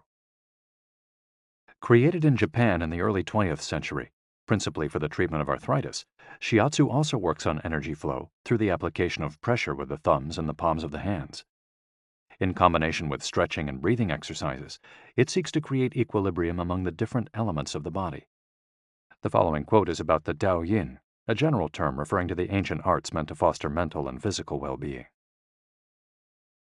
It is not important that a Dao Yin have a name, is imitating something, or is engraved in jade. What is important is the technique and the essence of what is really practiced. Stretching and contracting, bending and lifting of the head, stepping, lying down, resting or standing, walking or stepping slowly, screaming or breathing, everything can be a Dao Yin. Ge Hong. Breathe better. Live longer. The book Shu Chen Shishu, known in the West as 10 Books on the Cultivation of Perfection, dates back to the 13th century and is a compendium of materials from diverse sources on developing the mind and body. It quotes, among others, the celebrated Chinese doctor and essayist Sun Simiao, who lived during the 6th century. Sun Simiao was a proponent of a technique called the 6 healing sounds, which involves the coordination of movement, breathing, and pronouncing sounds with the purpose of bringing our souls to a place of calm. The 6 sounds are XU, pronounced like shh, with a deep sigh, which is associated with the liver. HE, pronounced like her, with a yawn, which is associated with the heart. SI, pronounced like sir, with a slow exhale, which is associated with the lungs. CHUI, pronounced like chui, with a forceful exhale, which is also associated with the kidneys. HOO, pronounced like hu, which is associated with the spleen, and XI, pronounced like shi, which connects the whole body. The following poem by Sun Simiao offers clues about how to live well according to the season. It reminds us of the importance of breathing and suggests that as we breathe, we visualize the organs associated with each of the healing sounds. In spring, breathe shh for clear eyes, and so wood can aid your liver. In summer, reach for her, so that heart and fire can be at peace. In fall, breathe sir to stabilize and gather metal, keeping the lungs moist. For the kidneys, next, breathe chui and see your inner waters calm. The triple heater needs your shi to expel all heat and troubles. In all 4 seasons, take deep breaths so your spleen can process food. And of course, avoid exhaling noisily. Don't let even your own ears hear you. The practice is most excellent and will help preserve your divine elixir. It might feel confusing to be presented with all the Eastern traditions we've introduced in this chapter. The takeaway is that they all combine a physical exercise with an awareness of our breath. These 2 components, movements and breath, help us to bring our consciousness in line with our body, instead of allowing our mind to be carried away by the sea of daily worries. Most of the time, we're just not aware enough of our breathing.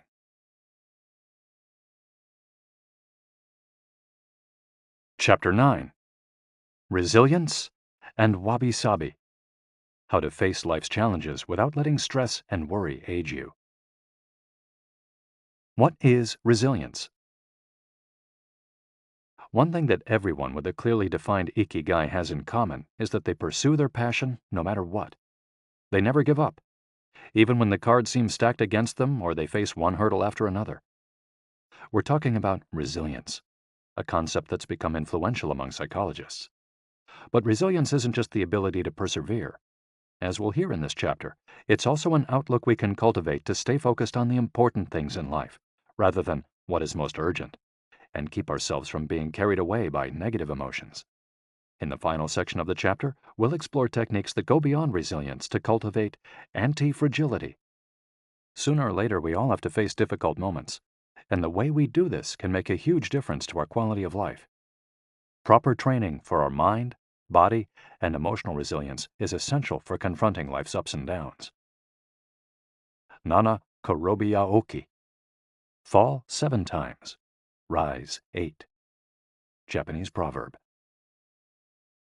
Resilience is our ability to deal with setbacks. The more resilient we are, the easier it will be to pick ourselves up and get back to what gives meaning to our lives. Resilient people know how to stay focused on their objectives, on what matters, without giving in to discouragement. Their flexibility is the source of their strength. They know how to adapt to change and to reversals of fortune. They concentrate on the things they can control and don't worry about those they can't. In the words of the famous Serenity Prayer by Reinhold Niebuhr, God, give us grace to accept with serenity the things that cannot be changed, courage to change the things which should be changed, and the wisdom to distinguish the one from the other. Emotional resilience through Buddhism and Stoicism. Siddhartha Gautama, Buddha, was born a prince of Kapilavastu, Nepal, and grew up in a palace surrounded by riches. At 16, he married and had a child. Not satisfied by his family's wealth, at 29, he decided to try a different lifestyle and ran away from the palace to live as an ascetic. But it wasn't asceticism that he was looking for. It didn't offer the happiness and well-being he sought. Neither wealth nor extreme asceticism worked for him. He realized that a wise person should not ignore life's pleasures. A wise person can live with these pleasures, but should always remain conscious of how easy it is to be enslaved by them. Zeno of Citium began his studies with the Cynics. The Cynics also led ascetic lives, leaving behind all earthly pleasures. They lived in the street, and the only thing they owned was the clothing on their backs. Seeing that cynicism did not give him a sense of well-being, Zeno abandoned its teachings to found the school of Stoicism, which centers on the idea that there is nothing wrong with enjoying life's pleasures as long as they do not take control of your life as you enjoy them. You have to be prepared for those pleasures to disappear. The goal is not to eliminate all feelings and pleasures from our lives, as in cynicism, but to eliminate negative emotions. Since their inception, one of the objectives of both Buddhism and Stoicism has been to control pleasure, emotions, and desires. Though the philosophies are very different, both aim to curb our ego and control our negative emotions. Both Stoicism and Buddhism are, at their roots, methods for practicing well-being. According to Stoicism, our pleasures and desires are not the problem. We can enjoy them as long as they don't take control of us. The Stoics viewed those who were able to control their emotions as virtuous. What's the worst thing that could happen? We finally land our dream job, but after a little while we're already hunting for a better one. We win the lottery and buy a nice car, but then decide we can't live without a sailboat. We finally win the heart of the man or woman we've been pining for, and suddenly we find we have a wandering eye. People can be insatiable. The Stoics believe that these kinds of desires and ambitions are not worth pursuing. The objective of the virtuous person is to reach a state of tranquility, apatheia, the absence of negative feelings such as anxiety, fear, shame, vanity, and anger, and the presence of positive feelings such as happiness, love, serenity, and gratitude. In order to keep their minds virtuous, the Stoics practiced something like negative visualization. They imagined the worst thing that could happen in order to be prepared if certain privileges and pleasures were taken from them. To practice negative visualization, we have to reflect on negative events, but without worrying about them. Seneca, one of the richest men in ancient Rome, lived a life of luxury, but was, nonetheless, an active Stoic. He recommended practicing negative visualization every night before falling asleep. In fact, he not only imagined these negative situations, he actually put them into practice. For example, by living for a week without servants, or the food and drink he was used to as a wealthy man. As a result, he was able to answer the question, what's the worst thing that could happen? Meditating for healthier emotions. In addition to negative visualization and not giving in to negative emotions, another central tenet of Stoicism is knowing what we can control and what we can't, as we see in the Serenity Prayer. Worrying about things that are beyond our control accomplishes nothing. We should have a clear sense of what we can change and what we can't, which in turn will allow us to resist giving in to negative emotions. In the words of Epictetus, it's not what happens to you, but how you react that matters. In Zen Buddhism, meditation is a way to become aware of our desires and emotions, and thereby free ourselves from them.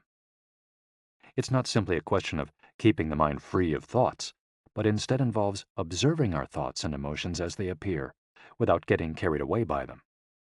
In this way, we train our minds not to get swept up in anger, jealousy, or resentment. One of the most commonly used mantras in Buddhism focuses on controlling negative emotions. Om Mani Padme Hum, in which Om is the generosity that purifies the ego, Ma is the ethics that purifies jealousy, Ni is the patience that purifies passion and desire, Pad is the precision that purifies bias, Me is the surrender that purifies greed, and Hum is the wisdom that purifies hatred. The here and now and the impermanence of things. Another key to cultivating resilience is knowing in which time to live. Both Buddhism and Stoicism remind us that the present is all that exists, and it is the only thing we can control. Instead of worrying about the past or the future, we should appreciate things just as they are in the moment, in the now. The only moment in which you can be truly alive is the present moment, observes the Buddhist monk Thich Nhat Hanh.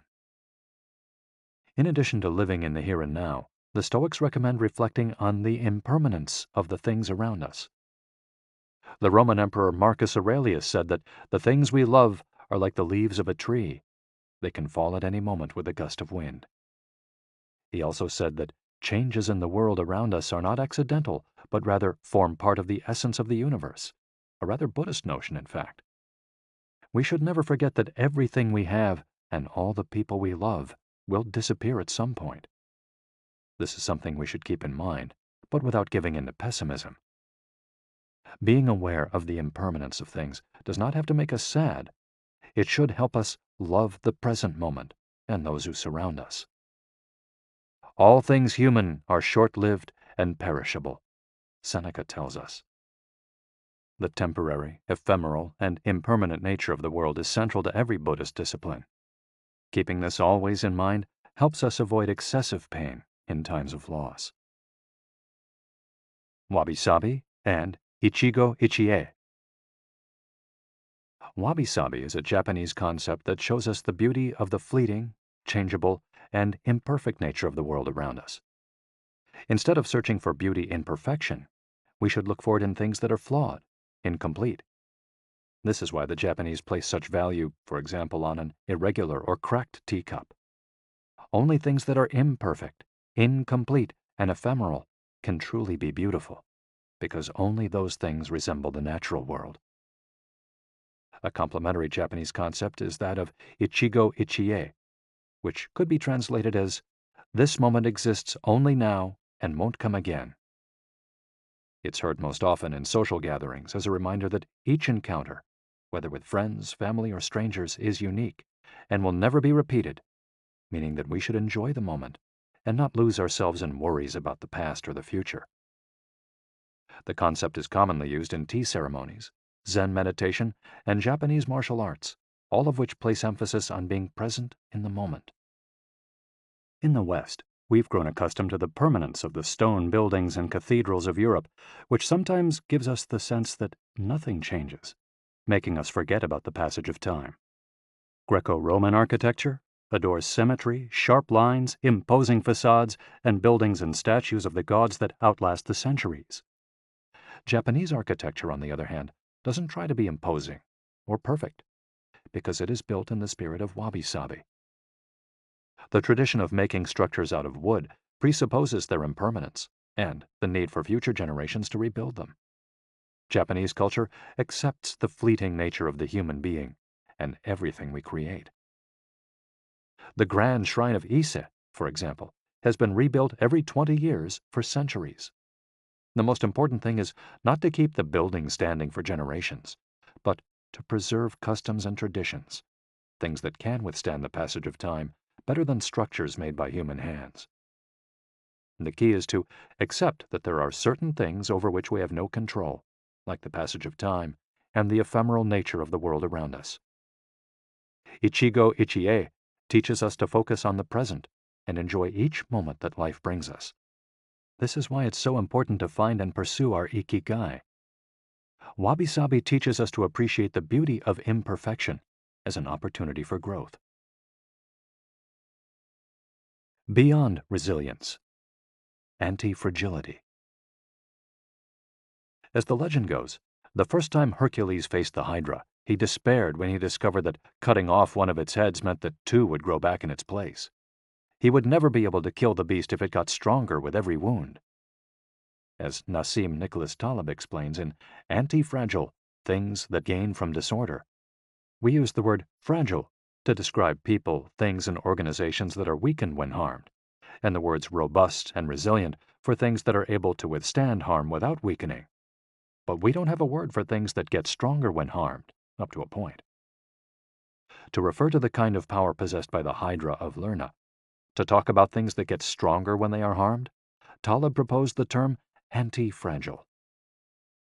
Anti-fragility is beyond resilience or robustness. The resilient resists shocks and stays the same. The anti-fragile gets better. Catastrophes and exceptional circumstances offer good models for explaining anti-fragility. In 2011, a tsunami hit the Tohoku region of Japan, doing tremendous damage to dozens of cities and towns along the coast, most famously Fukushima. When we visited the affected coast 2 years after the catastrophe, having driven for hours along cracked highways and past one empty gas station after another, we passed through several ghost towns whose streets had been taken over by the remnants of houses, piles of cars, and empty train stations. These towns were fragile spaces that had been forgotten by the government and could not recover on their own. Other places, such as Ishinomaki and Kisenuma, suffered extensive damage but were rebuilt within a few years, thanks to the efforts of many. Ishinomaki and Kisenuma showed how resilient they were in their ability to return to normal after the catastrophe. The earthquake that caused the tsunami also affected the Fukushima nuclear power plant. The Tokyo Electric Power Company engineers working at the plant were not prepared to recover from that kind of damage. The Fukushima nuclear facility is still in a state of emergency and will be for decades to come. It demonstrated its fragility in the face of an unprecedented catastrophe. The Japanese financial markets closed minutes after the earthquake. Which businesses did the best in the aftermath? Stock in big construction companies has been steadily on the rise since 2011. The need to rebuild the entire coast of Tohoku is a boon for construction. In this case, Japanese construction companies are anti-fragile, since they benefited enormously from the catastrophe. Now let's take a look at how we can apply this concept to our daily lives. How can we be more anti-fragile? Step 1. Create redundancies. Instead of having a single salary, try to find a way to make money from your hobbies, at other jobs, or by starting your own business. If you have only one salary, you might be left with nothing should your employer run into trouble, leaving you in a position of fragility. On the other hand, if you have several options and you lose your primary job, it might just happen that you end up dedicating more time to your secondary job, and maybe even make more money at it. You would have beaten that stroke of bad luck and would be, in that case, anti-fragile. 100% of the seniors we interviewed in Ogimi had a primary and secondary occupation. Most of them kept a vegetable garden as a secondary job and sold their produce at the local market. The same idea goes for friendships and personal interests. It's just a matter, as the saying goes, of not putting all your eggs in one basket.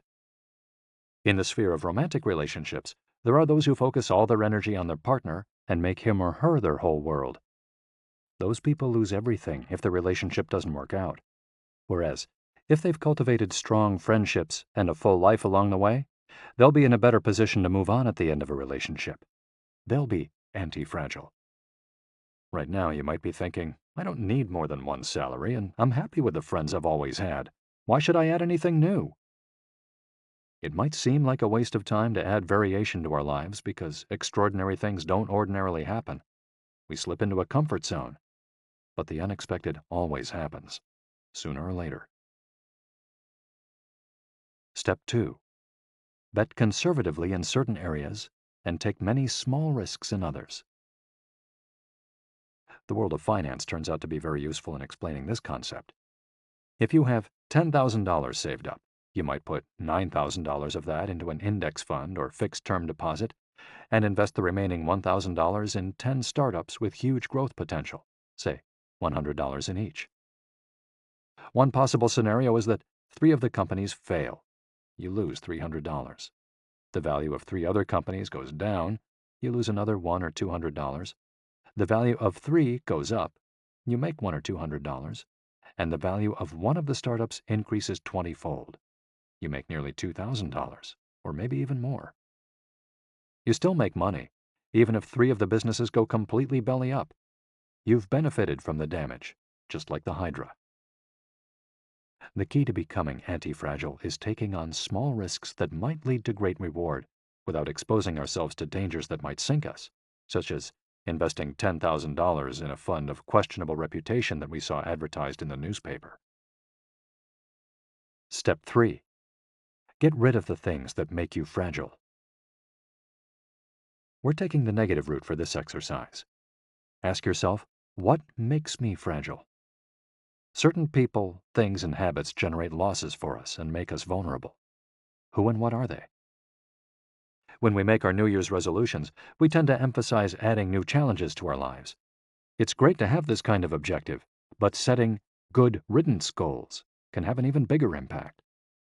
For example, stop snacking between meals. Eat sweets only once a week. Gradually pay off all debt. Avoid spending time with toxic people. Avoid spending time doing things we don't enjoy simply because we feel obligated to do them. Spend no more than 20 minutes on Facebook each day. To build resilience into our lives, we shouldn't fear adversity because each setback is an opportunity for growth. If we adopt an anti-fragile attitude, we'll find a way to get stronger with every blow, refining our lifestyle and staying focused on our Ikigai. Taking a hit or two can be viewed as either a misfortune or an experience that we can apply to all areas of our lives as we continually make corrections and set new and better goals. As Taleb writes in Anti-Fragile, We need randomness, mess, adventures, uncertainty, self-discovery, hear traumatic episodes, all these things that make life worth living. We encourage those interested in the concept of anti-fragility to read Nassim Nicholas Taleb's Anti-Fragile. Life is pure imperfection, as the philosophy of wabi-sabi teaches us, and the passage of time shows us that everything is fleeting. But if you have a clear sense of your Ikigai, each moment will hold so many possibilities that it will seem almost like an eternity.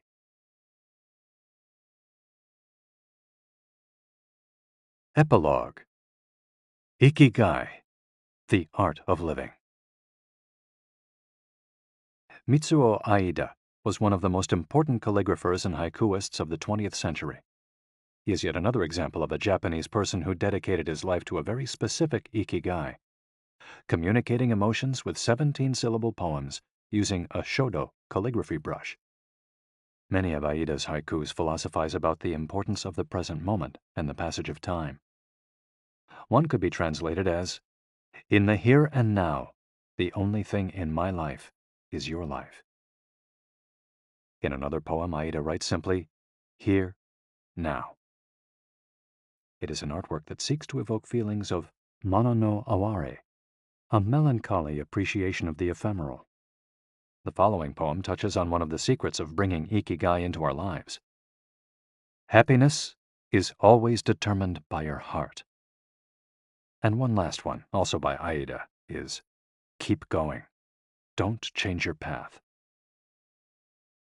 Once you discover your Ikigai, pursuing it and nurturing it every day will bring meaning to your life. The moment your life has this purpose, you will achieve a happy state of flow in all you do, like the calligrapher at his canvas or the chef who, after half a century, still prepares sushi for his patrons with love. Conclusion. Our Ikigai is different for all of us, but one thing we have in common is that we're all searching for meaning.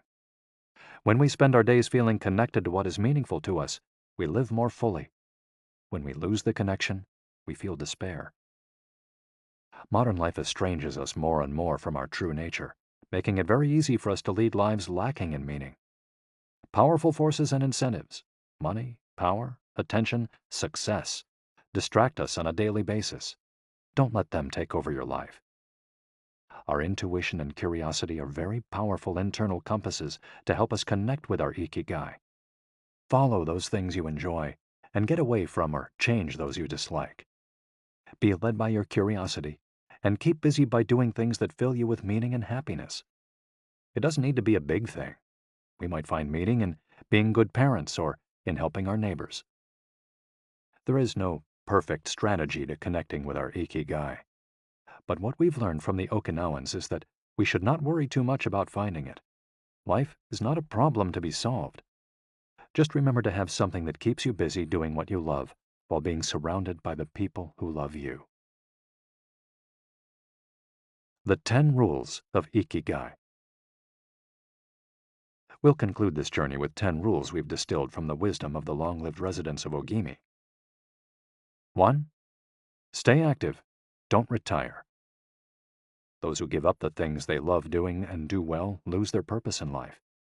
That's why it's so important to keep doing things of value, making progress, bringing beauty or utility to others, helping out, and shaping the world around you, even after your official professional activity has ended.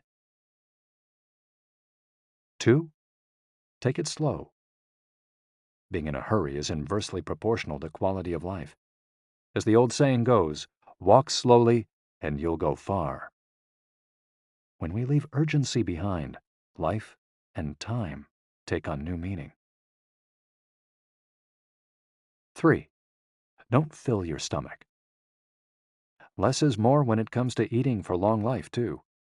According to the 80% rule, in order to stay healthier longer, we should eat a little less than our hunger demands, instead of stuffing ourselves. 4. Surround yourself with good friends. Friends are the best medicine. There for confiding worries over a good chat, sharing stories that brighten your day, getting advice, having fun, dreaming, in other words, living. 5. Get in shape for your next birthday. Water moves. It is at its best when it flows fresh and doesn't stagnate. The body you move through life in needs a bit of daily maintenance to keep it running for a long time. Plus, exercise releases hormones that make us feel happy. 6. Smile. A cheerful attitude is not only relaxing, it also helps make friends. It's good to recognize the things that aren't so great, but we should never forget what a privilege it is to be in the here and now, in a world so full of possibilities. 7. Reconnect with nature. Though most people live in cities these days, human beings are made to be part of the natural world. We should return to it often to recharge our batteries. 8. Give thanks. To your ancestors, to nature, which provides you with the air you breathe and the food you eat. To your friends and family, to everything that brightens your days and makes you feel lucky to be alive. Spend a moment every day giving thanks, and you'll watch your stockpile of happiness grow. 9. Live in the moment. Stop regretting the past and fearing the future. Today is all you have. Make the most of it. Make it worth remembering. 10. Follow your Ikigai. There is a passion inside you, a unique talent that gives meaning to your days and drives you to share the very best of yourself until the very end. If you don't know what your Ikigai is yet, as Viktor Frankl says, your mission is to discover it. The authors of this audiobook wish you a long, happy, and purposeful life. Thank you for joining us. Hector Garcia and Francesc Miralles. You've been listening to Ikigai, The Japanese Secret to a Long and Happy Life by Hector Garcia and Francesc Miralles, narrated by Walter Dixon. If you've enjoyed this audiobook and this performance, then please visit our website, gildanmedia.com. That's GILDANMEDIA.com, where you'll find a wide selection of titles in business and finance, personal development, psychology, and much, much more. And thank you for being a Gildan audio listener.